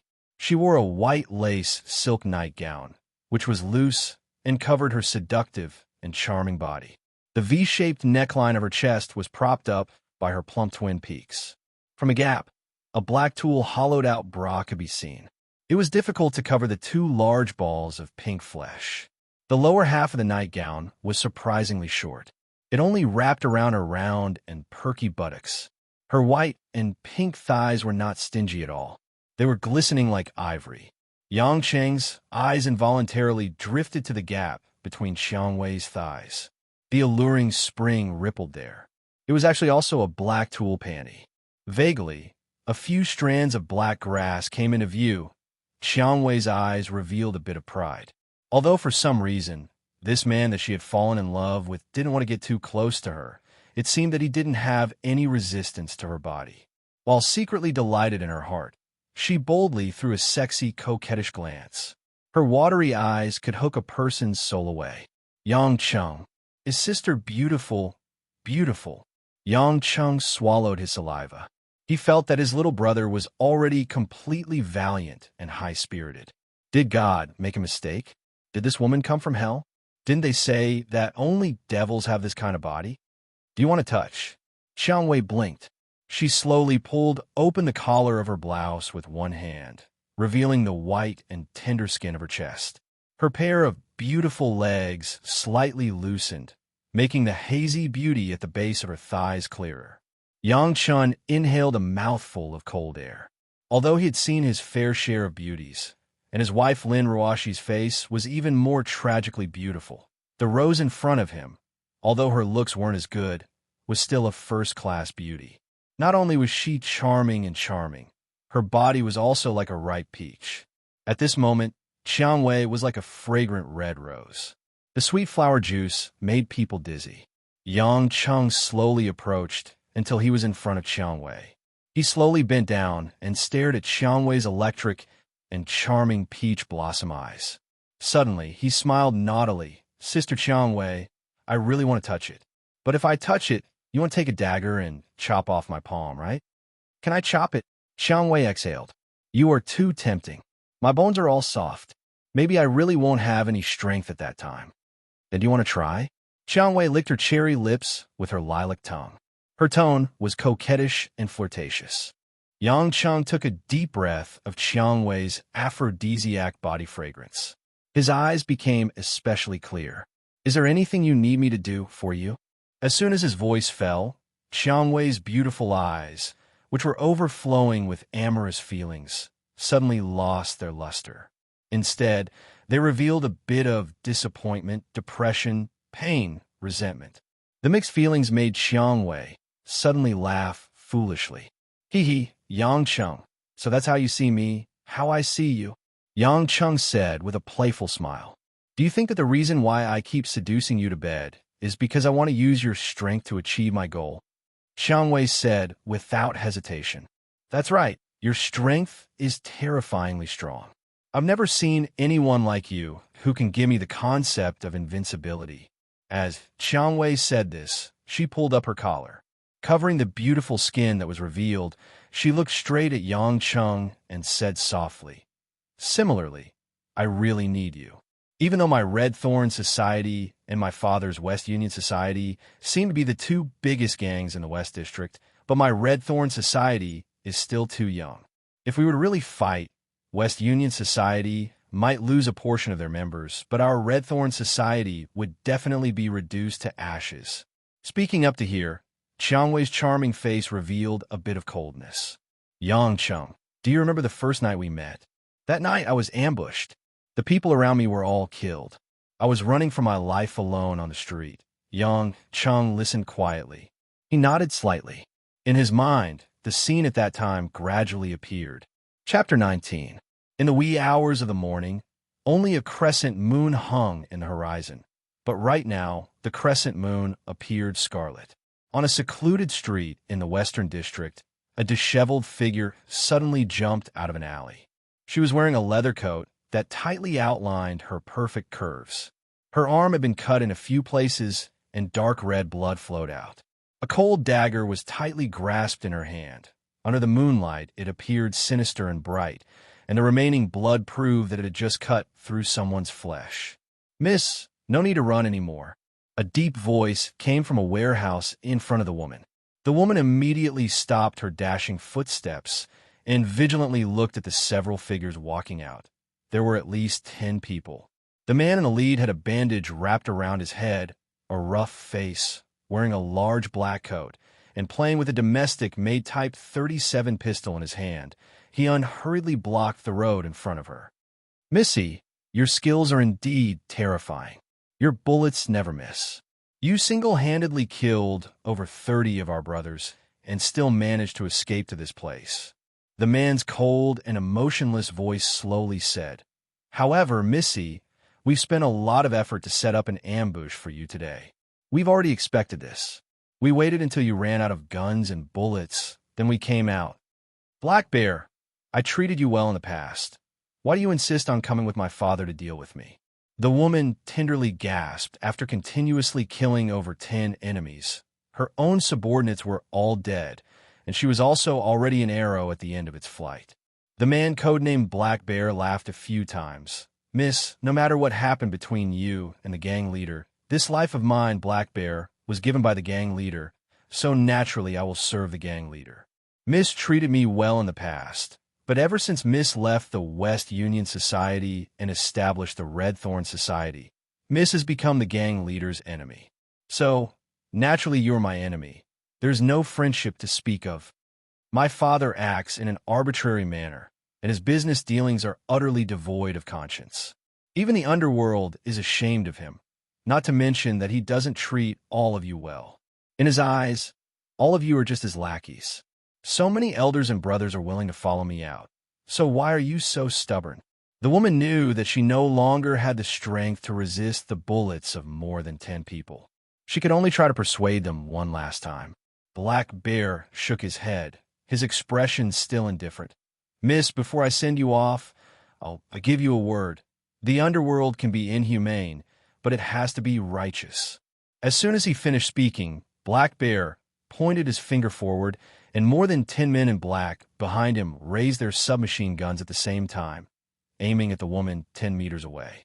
At the moment of life and death, just as all the gunners were about to pull the trigger, a magnetic male voice that sounded like a ghost appeared in everyone's ears. "Hey bro, it's fine if you guys disturb me from looking at the moon, but don't tell me that you guys are really planning to shoot a woman with a gun. Men are not allowed to use anything other than the gun below. Look, how beautiful she is." His words were filled with regret. "Who is it?" Black Bear looked around vigilantly, but did not find a single person. The woman who was originally waiting to die suddenly widened her beautiful eyes and looked at the sky in front of her in disbelief. A figure descended from the sky and appeared in front of more than 10 gunners like a ghost. It was like the vampires in European mythology, quietly opening their huge black bat wings and extending their sharp claws and teeth in the enchanting moonlight night. This was a young man with a somewhat lazy face. His face had a bit of ridicule and a bit of curiosity, but more than that, it was disdain. Black Bear did not like this kind of look, but there was a trace of fear in his bones. "Who are you?" The young man did not answer, but turned his head and asked the woman in a relaxed manner, "If I help you get rid of them, can you promise me one thing?" Yes, it could be anything. The woman's pale face due to blood loss was now red. She could think of anything that a man wanted to do after saving a woman, including offering her body, but she had no other choice at this moment. Even she herself did not know why she believed that a strange, unarmed man could save her fragile life under the muzzle of more than 10 guns. No matter who you are, you must die. Black Bear was angry. He hated being ignored. He was the first to point his gun at the man. Bang! The moment the muzzle of the gun burst out, the man disappeared. When he appeared again, one of the man's palms had suddenly covered the top of Black Bear's head and lightly twisted. Ka! Ka! Black Bear fell to the ground softly, his eyes wide open in anger, full of disbelief and unwillingness. He did not have time to react at all, and his neck was twisted. All the men in black with guns were scared silly. One of the best in the gang, Black Bear from the underground black boxing market, actually died inexplicably when the gun was fired. What did this stupid bear say just now? All right, I'll give you guys a word of advice. Things like bullets are only effective against the weak. As soon as the man finished speaking, his body once again turned into a shadow, shuttling in the middle of more than 10 men in the darkness. Every time he got close to one of them, he would reach out and strike. His hand would either smack the head or strangle the throat, or hit the chest. All the men who were hit instantly fell to the ground and could not get up. The woman who saw this scene from not far away could only understand with difficulty when those thugs died. They were all instantly killed by such inhumane killing methods as smashing their heads, breaking their necks, and shattering their internal organs. If it was said that when this man first appeared in the woman's mind, he was a hero who saved a beauty. But now, in her eyes, this man was simply a god of death.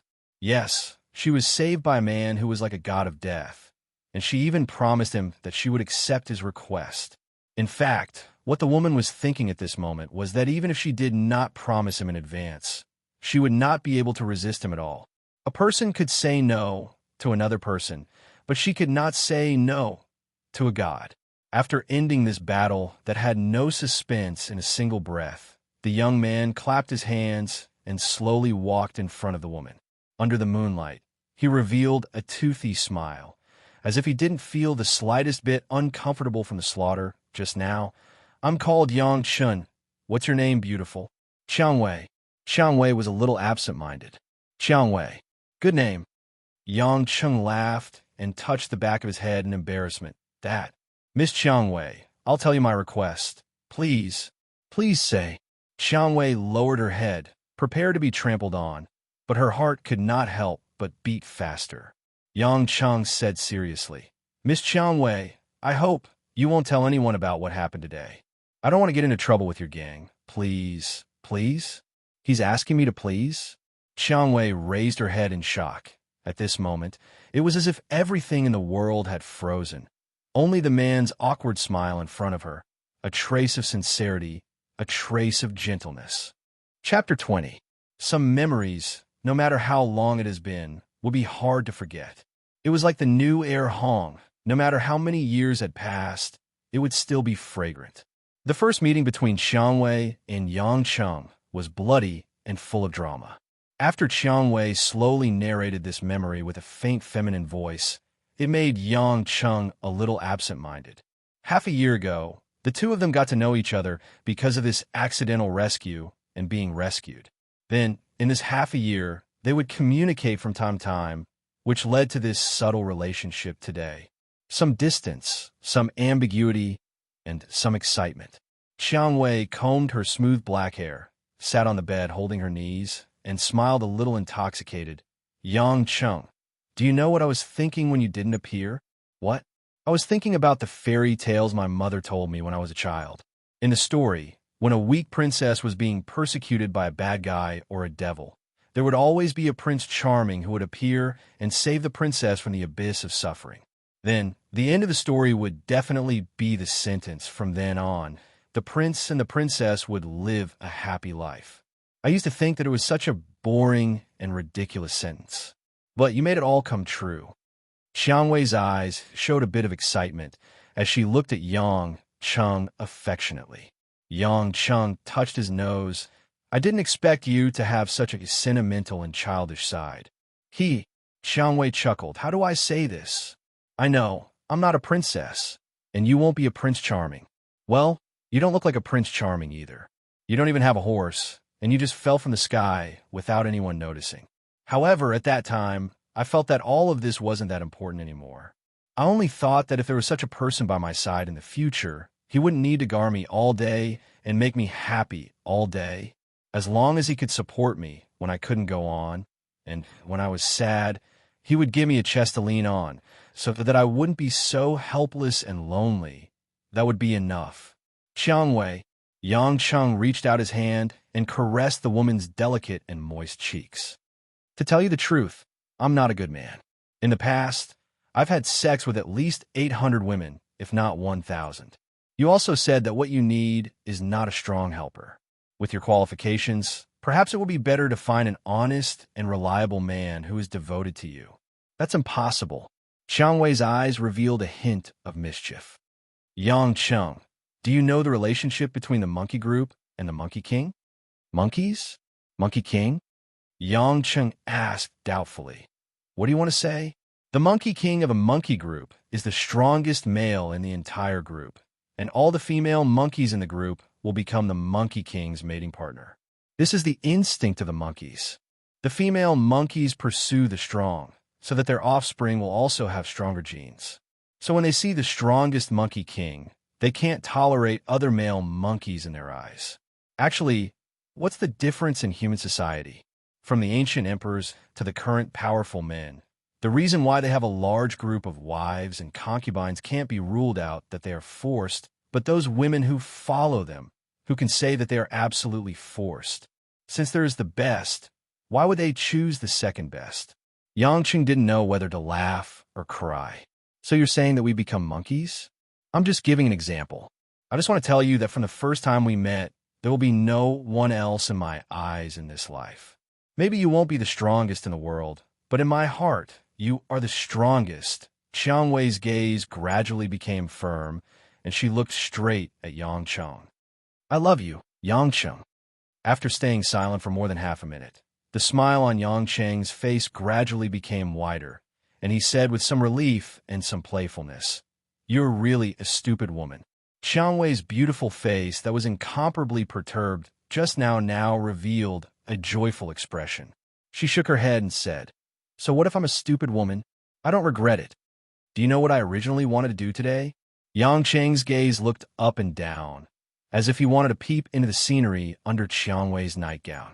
Although Xiang Wei was already fully prepared, at this moment, when she was sized up by Yang Cheng's undisguised presumptuous gaze, she still blushed and her heartbeat quickened. She revealed a rare shyness. What do you want to do?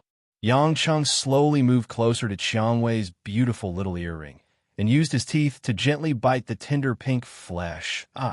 Xiang Wei felt as if an electric current had passed through her body, and she weakly leaned against Yang Cheng's chest, panting delicately. Today, I'm here to eat you, pink and tender female monkey. Without waiting for Rose to react, Yang Cheng let out a deep roar that he had been suppressing for a long time. Fiercely hugging Rose's small waist, he threw this delicate body that was soft to the bones onto the center of the bed. Xiang Wei was frightened by the sudden happiness. She closed her eyes and let Yang Cheng touch, knead, kiss, and suck on her body.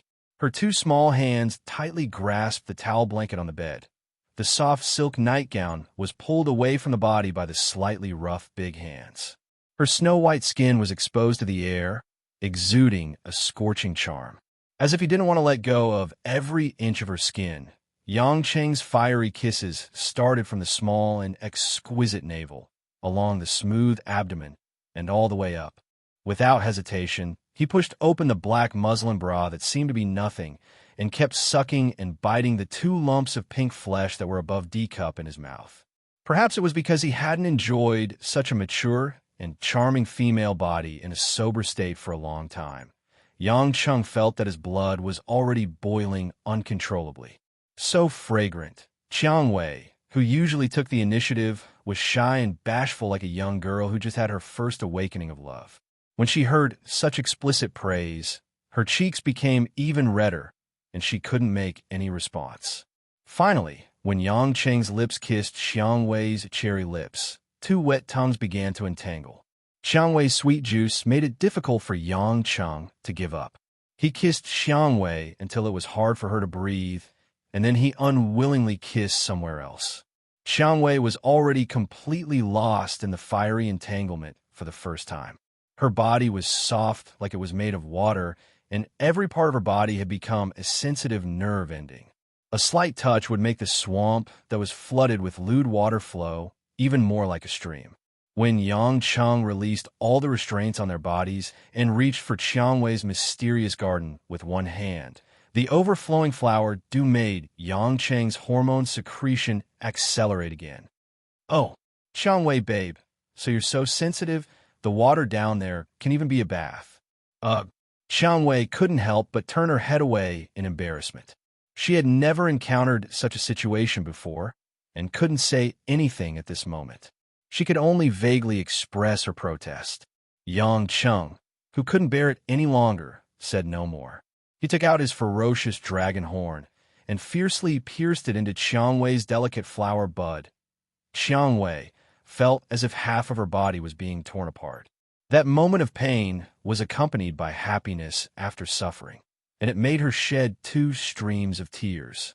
What followed was wave after wave of impact. For a moment, the temperature in the room rose sharply. The man's heavy breathing and the woman's sweet and sorrowful voice intertwined. Chapter 21. After almost an hour, the man and woman who had been rolling on the bed for a long time finally stopped. Using a blanket to cover the mess on the bed, they snuggled up together. Qiang Wei seemed to have not yet recovered from her orgasm, her whole body softly leaning against Yang Cheng's chest, the 2 lumps of heavy breast flesh squeezing together. It was quite an erotic scene. The woman who had been moisturized by the rain and dew appeared especially enchanting. One claw lightly scratching Yang Cheng's sturdy chest, she somewhat coquettishly said, "Turns out doing this kind of thing is so tiring. It's better not to do it in the future. Up to you." Yang Cheng embraced the fragrant shoulder of the beauty in his embrace, saying with an evil smile, "If you don't do it, I can still find another woman to do it. You have no conscience, you just finished tormenting me, and you mention another woman." Qiang Wei didn't know whether to laugh or cry as she slapped Yang Cheng's palm, but immediately afterwards her eyes revealed curiosity as she asked, "All right, you didn't really come here today just to think about that, right?" Yang Cheng reached out a hand and pinched Qiang Wei's soft cheek. "You can say yes, you can also say no." "What do you mean?" Qiang Wei believed herself to be very smart, but she had never figured out what kind of things were in the mind of her beloved man. Yang Cheng crawled up from the bed, rummaged through his pants, and fished out that pack of cheap cigarettes, lit one up, and blew out a few smoke rings in enjoyment. Only then did he say with a relaxed and contented smile, "The reason why I said yes is because you really did attract me, and I've long wanted to eat up this little fat sheep that delivered itself to my doorstep. But you also know, because your background is a bit troublesome, eating you is equal to breaking my normal leisurely days. So, all along, I could only stare and not move my mouth." Qiang Wei somewhat gloomily nodded. "I know, you're not willing to participate in the struggle of the Western Region's gangs, and I'm also the president of the Red Thorn Society. Being together with me is equal to going against the entire West Union Society. Of course you wouldn't accept me, but now, don't tell me you're planning to." Seeing Qiang Wei's hesitant expression, Yang Cheng chuckled. "You don't need to think too much. That's right, because of some unconventional reasons, I'm quite disgusted with your dad's West Union Society. Or, it should be said that some people in the West Union Society are giving me a headache. I feel that rather than hiding, why not make the entire West District your territory? That way, although it would take a bit of effort, and there might be a lot of miscellaneous small side effects, but..." Speaking till here, Yang Cheng once again greedily swept a glance at Rose's lazy and beautiful body, licked his lips, and said, "But since I can get rid of those annoying little demons, and also eat a stupid woman like you without worries, why wouldn't I be happy?" Being called stupid woman by her lover, Qiang Wei couldn't help but roll her eyes. "So that's the reason? Looks like you came here today to collect a deposit. After knowing Yang Cheng's goal, Qiang Wei didn't ask Yang Cheng what he wanted to do, and didn't feel much worry for Yang Cheng. The current Qiang Wei had already determined that the confrontation between the two gangs in the West District was about to end. This was also the reason why Yang Cheng truly liked this woman. If it was only because of her beauty, then Qiang Wei would be the same as the other women he had played with. After sleeping with them, they would no longer have any relations. But Qiang Wei was clearly a woman who knew how to make a man happy. She firmly believed in Yang Cheng's strength. If Yang Cheng didn't want to say it, she wouldn't force him to ask. If Yang Cheng wanted to keep her in suspense, she would cooperate and act like she wanted to hear it. When Yang Cheng didn't come to see her, she wouldn't disturb Yang Cheng for no reason, and would only wait for him in a quiet place. When Yang Cheng came to see her, she would pour her fiery emotions onto Yang Cheng, letting the man know how much she missed him. The more Qiang Wei stayed in her place, without any desires, the harder it was for Yang Cheng to part with her. Actually, Yang Cheng himself also thought that Chun Feng's matter was just an excuse to convince himself. If this continued, even if West Union society didn't provoke him, he would still destroy them for a confidant like Qiang Wei. After the two hugged and kissed for a while, the sky outside had already darkened, and the lights of the city gradually brightened. Yang Cheng saw that it was about time, and no longer dilly-dallying. He got up and began to put on his clothes. Qiang Wei wanted to get up to help, but just as she was about to stand up, the pain in her crotch made her frown. She bit her lips and rebuked, "It's all your fault. It's all swollen." Yang Cheng smiled a little awkwardly. "I saw that you didn't bleed, so I thought it was fine. Could it be that this is your first time?" Qiang Wei was so angry that her pretty face turned white. "That membrane of mine was accidentally broken when I was a child." "What? Do you think I'm a loose woman?" "No, no, no." Yang Cheng hurriedly smiled apologetically. "My darling Qiang Wei, I just thought that you would settle your own needs on a daily basis. You're so tight that I can't pull out. How can you be a loose woman, hee?" Hearing Yang Cheng's explicit and shameful words, Qiang Wei was both amused and annoyed, and simply burrowed her head into the quilt, no longer looking at Yang Cheng. Yang Cheng pulled up his pants with a rippling smile, and when he was about to walk out the door, he suddenly seemed to remember something, and asked, "Qiang Wei, baby, my wife wants me to find a job. It has to be a good working environment. I want to choose a leisurely job, but I'm not familiar with those companies in Zhonghai. Which company do you think I should apply for?" "Your wife." Qiang Wei quickly poked her head out, and a pair of almond-shaped eyes stared at him. "When did you have a wife?" "Hey, you're a living bodhisattva, always with a straight face. I just got my marriage certificate today. It's not convenient to say the specifics. Anyway, I'm already married." Yang Cheng shook his head in distress. Qiang Wei's expression changed rapidly, and in the end, there was a bit of resentment. "Although I don't want to be the legal wife, you don't have to hit me like this, becoming a mistress so quickly." "Don't you want to be the legal wife?" "Why?" Yang Cheng asked with some curiosity. "Being the legal wife is not suitable for me. After all, I'm a person who lives in the dark. It's impossible for me to appear in public with you all day long. And I don't look like a good wife and loving mother, right? Good husband." After saying that, she charmingly rolled her eyes at Yang Cheng. "You're just a vixen." Yang Cheng almost wanted to raise his gun again. After laughing for a while, Qiang Wei didn't seem to care too much about Yang Cheng's marriage. And after thinking for a while, she suggested, "If you like to look at beauties and have leisure time, then go to Yulei International. It specializes in the fashion industry and cosmetics. In Zhonghai, even in the country, it's considered a big company.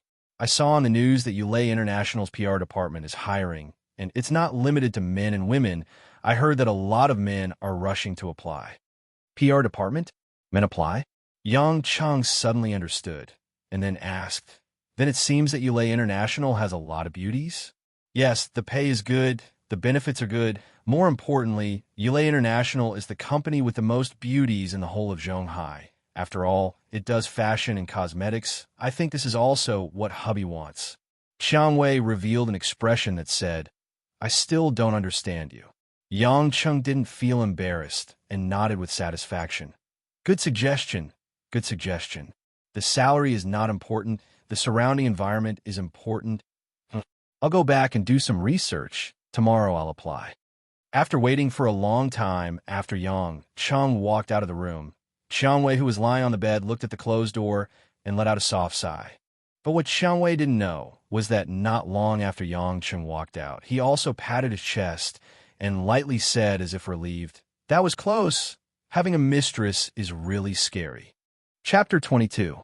After leaving the Rose Bar, Yang Cheng drove straight back, but he almost went the wrong way because Yang Cheng was still not used to the fact that he had moved into the luxurious mansion in Dragon Garden. Thinking that he might have to face Lin Ruoxi's beautiful and cold face when he got home, Yang Cheng unexpectedly had a little expectation. His wife always gave him the urge to tease her, as if they were enemies in their previous lives. The car drove to the suburbs, and just as he got off the highway, Yang Cheng suddenly saw a car behind him shining its lights at him. Frowning, Yang Cheng chose to move to the other lane. Who knew? Just as he moved to the other lane, another car behind him began to shine its lights at him. The car's rearview mirror reflected a strong light. At this time, there was very little traffic on the suburban road, and it was a one-way two-lane road. Yang Cheng was a little depressed to find that he seemed to have attracted the attention of a few street racers. However, the BMW M3 was not an ordinary car. It was almost at the top of the pyramid of mass-produced sedans, and it was not something that ordinary cars could catch up to. This group of street racers obviously had a good ride. Sure enough, before Yang Cheng could think of a way to deal with them, the other two cars roared past him from the left and right. The black and white shadows of the two cars suddenly sped up, and the BMW M3 at 120 kilometers per hour was ruthlessly left behind. Then the two cars lined up in front of the M3. Yang Cheng finally saw the two cars in front of him. If he didn't look, he wouldn't have known, but when he looked, he was shocked. It was actually a Ferrari F430 and a BMW M6. Both cars were super coupes that could beat his M3. Although the F430 was only an improvement on the F360 among Ferrari's models, it was still a Ferrari after all. The speed of 320 kilometers per hour was not achieved by bragging. It was achieved by the roar of the engine. As for the BMW M6, although it was only 3 kilometers more than his M3, it was already a BMW 6 Series. How could it be easy to deal with a 5.0 displacement? Just the price alone was more than 700,000 yuan. It was an absolute luxury. Yang Cheng was a little helpless. If the two cars in front of him were to deal with him, Yang Cheng was confident that he could find an opportunity to overtake and shake them off with his superior driving skills. But when Yang Cheng glanced at the car behind him, Yang Cheng had to give up. It was a fiery red Porsche 911. This was a famous Porsche car with more than 40 years of history. After so many years of upgrading, there were almost no changes to its core technology. It could be seen that its comprehensive level was unimaginably high. His BMW M3 was 70 to 80 kilometers per hour slower than the other party. There was no way he could shake them off. But after Yang Cheng saw these cars, he also realized that these guys were definitely not robbers. People who could afford these cars definitely did not lack money. It seemed like they were just bored rich kids who came out for a ride and wanted to play with their little sedans. Once again, he lamented the ways of the world. Kids didn't study well and just wanted to cause trouble. Yang Cheng was also too lazy to fight with them. The less trouble, the better. Therefore, he slowed down the speed of the car, planning to let them pass first. But in all likelihood, things would not go as he wished. Without waiting for Yang Cheng to slow down, the Porsche behind him had already begun to honk. Following closely, the two cars in front also began to slow down. They actually stuck to his car and were unwilling to go too far. According to Zhonghai's current regulations, if the car behind crashed into the car in front, the car behind had to pay for all the damages. So looking at the current situation, if Yang Cheng crashed into the two cars in front, he would have to pay for two people. But if the Porsche behind him crashed into him, he could only get one person's compensation. So he would definitely suffer a loss in this transaction. After understanding the thoughts of these rich kids, Yang Cheng's mouth revealed a cruel smile. What a bad taste. When it came to cars, he dared not say he was the best in the world, but he was still first class. In the past, he had driven at least a dozen famous cars on Germany's Nürburgring racetrack, and most of them were close to the records of those cars. After a slight calculation, Yang Chun decisively decided to fiercely deal a blow to these fellows. As the saying goes, one learns from experience. Since their parents didn't teach them well, then he, as a young uncle, would do it for them. In just a moment of thinking, Yang Cheng's hands had already moved. Clutch, brake, handbrake, and the steering wheel suddenly turned. After a series of dazzling adjustments, the entire M3 made a semicircle 180-degree turn in an instant. Screech. The tires in asphalt road made an ear-piercing screeching sound, and the white smoke was especially conspicuous in the night. The red taillights threw out a beautiful and rapid red line. When the M3 moved forward again, it was already heading in the opposite direction to crash into the Porsche 911 behind it. This sudden turn of events caused the drivers of the surrounding cars to be dumbfounded. How did this guy do it? Drift? Did he think he was Takumi Fujiwara in Initial D? But human instinct told the Porsche driver that this guy wanted to crash into him. He wanted to crash into him at a speed of over 100 kilometers per hour. The two whistling car shadows were like two violent cannonballs, about to collide with each other. When the Porsche, which was driving at over 160 kilometers per hour, saw this scene, it didn't have any time to hesitate. It could only turn the steering wheel towards the roadside parking lane. What made the drivers feel incomparably terrified was that this BMW M3 didn't have any intention of moving. It went straight through the road. If the Porsche didn't change direction at the first moment, then this would have been a car accident that would have resulted in serious injuries and total destruction. Or even, one of them would have been squashed into a meat patty. The owners of the few cars began to break out in cold sweat. This guy was playing with his life. Was he really not afraid of death? The M6 and F430 in front of them stopped by the roadside. Two young men wearing branded T-shirts stepped out, their expressions somewhat unfriendly as they blocked the road in front of them. Yang Chung slowly turned the car around, parked it by the roadside, got out of the car, and walked towards the two. He knew that if he didn't explain clearly, they wouldn't let him pass. The owner of the Porsche 911 also got out of the car. What made Yang Chung surprised was that it was actually a girl. But this girl's dressing was unusual.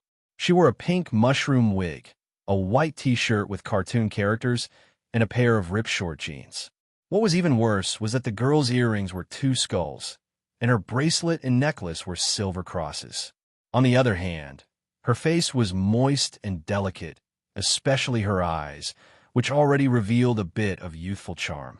It was just that her figure had not yet matured, and she still looked like a green apple. She should be at the age of high school. The girl's pair of spirited eyes stared at Yang Chung as he approached. When she was in front of him, she suddenly extended a small hand with a purple butterfly tattoo, revealing her cute canine teeth. She smiled crisply. "I'm Tang Tang. Nice to meet you." Yang Chung looked at the girl named Tang Tang with some surprise. He thought she would cry and make a scene, but he didn't expect her to be friendly and want to shake his hand. Without much hesitation, Yang Chung reached out and lightly shook Tang Tang's hand. "I'm Yang Chung. Not really happy to meet you." Chapter 23. Tang Tang was obviously stunned by Yang Cheng's words, but then she giggled and showed a strange look. "Uncle, you're very humorous." "I don't know if I'm humorous or not, but please get out of the way. I want to go home." Yang Chung glanced at the two boys. The two boys had just recovered from the previous thrilling scene. When they heard Yang Chung ask them to get out of the way, one of the boys with dyed blonde hair snorted and said, "Get out of the way? You did such a dangerous thing to our sister Tang Tang. You want to leave without kowtowing and apologizing? You're thinking too much. Sister Tang Tang, why don't we call for help?" The other long-haired boy suggested in a threatening tone. Tang Tang curled her lips. "What nonsense are you talking about? Did I say that I want to go against this uncle?" "Then, Sister Tang Tang, you..." The two boys were a little surprised. Tang Tang smiled sweetly and said to Yang Chung, "Uncle, your driving skills just now were so cool. It was exactly the same as in the movies. Can you teach me?" As she said that, she showed a girl's unique, pure, and eager eyes, which made people feel a sense of tenderness. The two boys obviously didn't expect that Tang Dang would suddenly want to learn driving skills. But when they thought of Yang Cheng's flick action just now, they showed a bit of desire. Although they had a good car, they couldn't do that kind of cool technical action. Yang Cheng shook his head unhappily. No, it's too dangerous. You're still children. Go home and sleep. Don't come out to race at night. Hearing this, Tong Tong's smiling face suddenly collapsed. She snorted and said, Uncle, I asked you to teach me because your driving skills are good. I think highly of you. Don't think that you'll let me go just because you almost killed me. Yang Cheng couldn't help but laugh when he heard this. Oh, what do you want to do? Aren't you good at driving? Don't you want to go home? All right, then I'll call someone to smash your car. Let's see how you're going to drive and how you're going to go home. Tang Dang waved her hand proudly, and the blond boy behind her immediately took out his brand new iPhone and dialed a number. Brother Yuan Ye, Sister Tang Dang is being bullied. Come quickly. After the yellow-haired boy shouted, he sneered at Yang Cheng, seemingly thinking that Yang Cheng was done for. Yang Cheng took out a cigarette with some interest and lit it up. The night was long, and he didn't care about disciplining these bad, rich second generations. Uncle, you still have some time to think. Are you going to obediently teach me, or do I want you in your car to suffer a little tonight? Tong Tong's pink wig gently fluttered in the night wind, and her beautiful face was as unlikable as a little devil. Yang Cheng ignored her. Words were often the most unconvincing thing. Yang Cheng had always been too lazy to interact with unnecessary people. He slowly turned his head and looked at the cars that were rushing over not far away. Almost in the blink of an eye, 3 sports cars stopped in front of Yang Cheng. The car in front turned out to be the new Audi R8. It was another famous car with an excellent V8 engine. The black body displayed excellent lines and texture, like a proud black knight in the night. Soon, a handsome young man wearing a Versace shirt got out of the R8. His face was angular, his eyebrows were like stars, and his posture was straight. His short hair made him look very energetic. He was probably in his early 20s, but he already looked slightly older. When this young man, named Yuan Yi, got out of the car, 4 male bodyguards wearing black uniforms followed closely behind to protect him. When Yang Cheng saw this scene, he couldn't help but have a bit of playfulness in his eyes.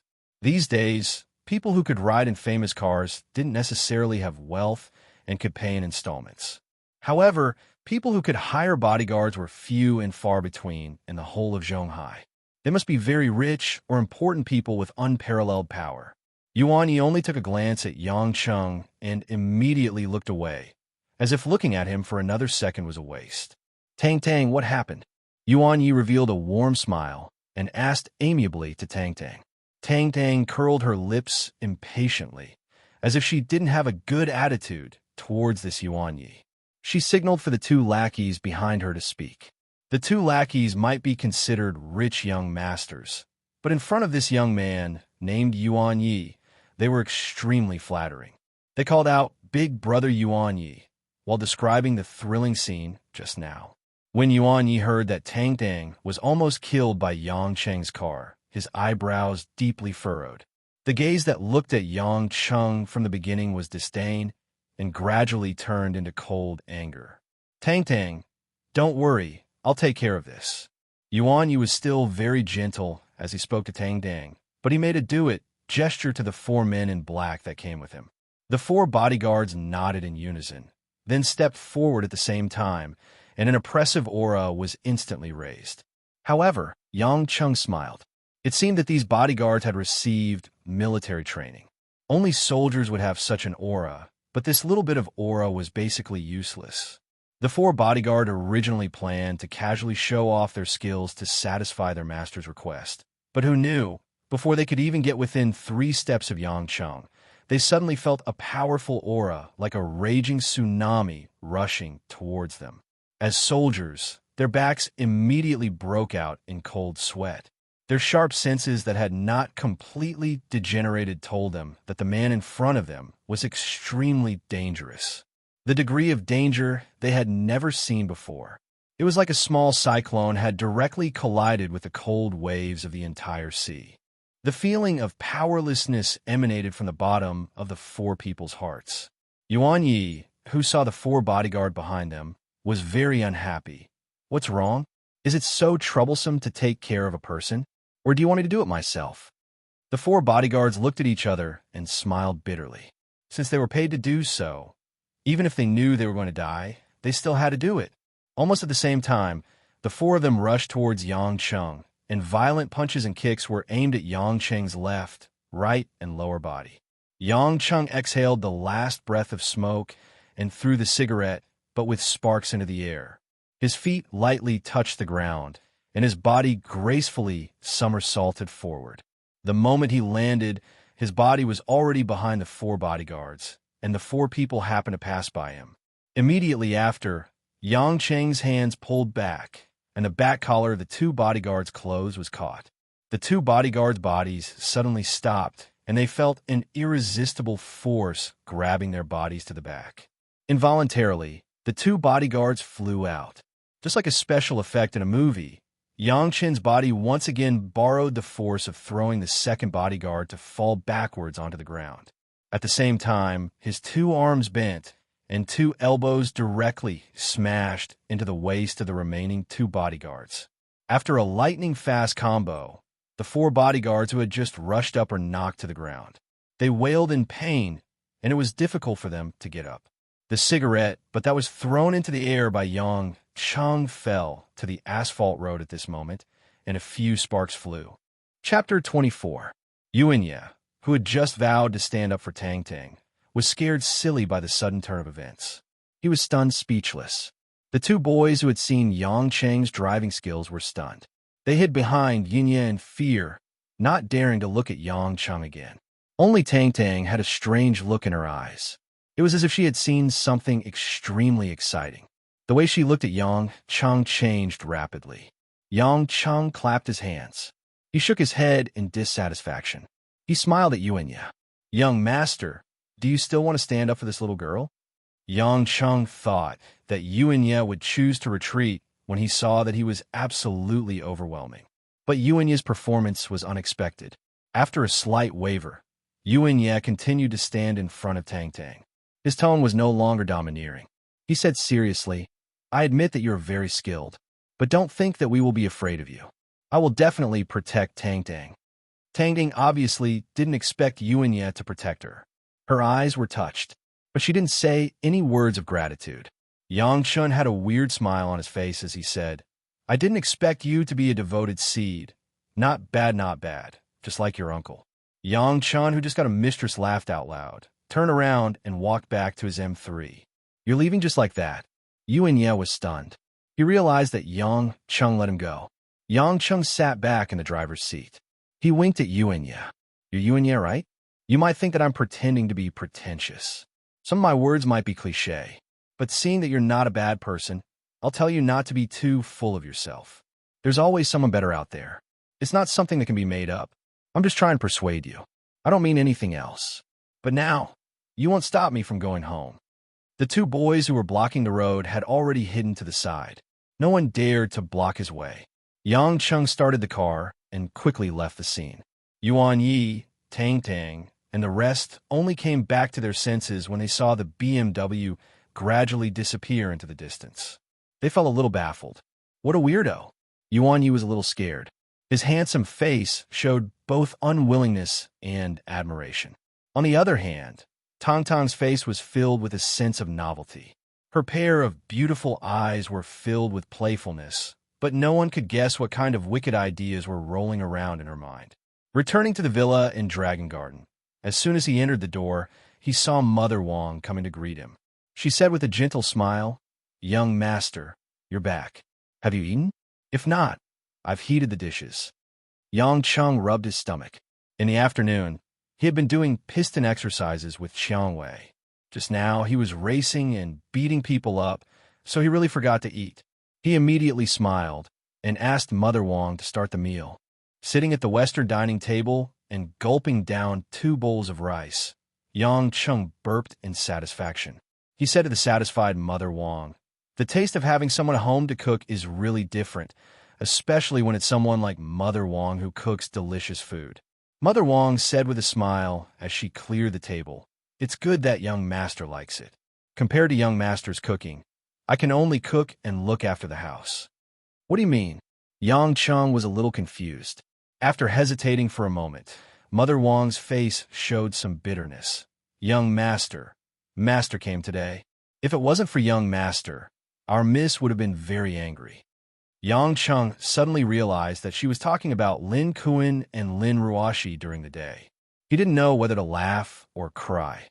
I think Ruoshi is already angry enough. Being called that by her own father, any daughter would be angry. Mother Wang shook her head. Young master doesn't know. Although Miss is angry, it can't be compared to the previous 2 times. A few days ago, Master forced Miss to go on a blind date with young Master Sue. He even used the old mansion to force Mississippi Miss was so angry that she ran out to drink. When she came back, she reeked of alcohol. The night before yesterday, she didn't go home and spent the night outside. I watched Miss grow up. Our Miss has always been very self-disciplined. If she wasn't extremely angry, she wouldn't be drunk. Yang Cheng touched his nose a little awkwardly. Wasn't that right? She was so drunk that she was drugged and even made him pretend to be a hotel lady. Otherwise, who knew who was who? It's all good now, Mother Wang said with relief. With young master here, it won't be easy for master to bully Miss in the future. With a man in the house, one can really live with Anshin. Yang Cheng was too embarrassed to continue listening, so he changed the topic. Mother Wang, where's Ruoshi? Has she eaten? Mother Wang smiled bitterly. Miss is working in the study upstairs. She was disturbed by master's matter during the day and only went to work in the evening. She said she couldn't finish work and didn't eat dinner. How can that be? Even if she works hard, she still has to eat. Yang Cheng frowned. I think so too, but Miss is very stubborn. She doesn't allow us to knock on the door when she starts work, and we aren't allowed to go in to deliver things to her. Otherwise, she will get angry. Mother Wang's face was helpless and doting. Yang Cheng thought about it. Although he didn't know what would happen in the future, at least she was his wife now. He wouldn't feel good if she starved. So he said, Mother Wang, help me prepare a portion of food. I will send it to Ruoshi. Really? Maybe young master will eat if you go. Mother Wang seemed to have been waiting for Yang Cheng to say this. She happily ran to the kitchen. Not long after, Yang Cheng carried a tray of hot food to the door of Lin Ruoshi's study on the 2nd floor. No sound could be heard from outside the closed red door. Yang Cheng reached out and knocked on the door, but there was still no response. With his extraordinary hearing, Yang Cheng could feel that the study was unusually quiet. With a bit of confusion, Yang Cheng opened the door and quietly walked in. As soon as he entered, he was greeted by the sight of a dazzling array of books neatly arranged around the spacious room. The smell of paper and Lin Ruoshi's unique body fragrance permeated the room. Between the 2 pots of bamboo that looked like works of art, there was a large mahogany desk with all kinds of documents and books piled on it. At this moment, Lin Ruoshi was sitting on the black leather swivel chair. She had fallen asleep on the desk. Her beautiful face had lost a trace of her usual coldness in her sleep. Her long and curved eyelashes, her delicate little nose, and her thin red lips made her look gentle and beautiful. Her loose black hair reflected an alluring luster under the bright desk lamp. It made Lin Ruoshi's pure and fairy-like temperament look especially poetic and picturesque. Suddenly seeing his wife's weak side, Yang Cheng felt a bit emotional. A woman had to work so hard under so much pressure. No wonder she had never smiled happily, even though she was so beautiful. Thinking of this, Yang Cheng couldn't help but feel a bit of pity in his heart. After placing the dishes on the table, Yang Cheng scanned the surroundings of the study room. He walked to the clothes rack and took down a rather thick coat. Slowly approaching it, he covered Lin Ruoshi's body with the coat. He carefully covered her with the coat, afraid that it would wake her up. After changing the clothes, Yang Cheng turned off the table lamp on the desk, causing the room to become dark. Only then did he quietly walk out of the room. When he came downstairs, Mother Wang was already busy in the kitchen. Yang Cheng saw that it was still early, so he turned on the LED TV in the living room and laid on the comfortable sofa to watch the evening news. But not long after he started watching, he heard footsteps coming from the stairs. Yang Cheng turned around and saw that his wife, Lin Ruashi, had suddenly come downstairs. She was still holding the coat that he had covered her with. She looked at him with a complicated expression.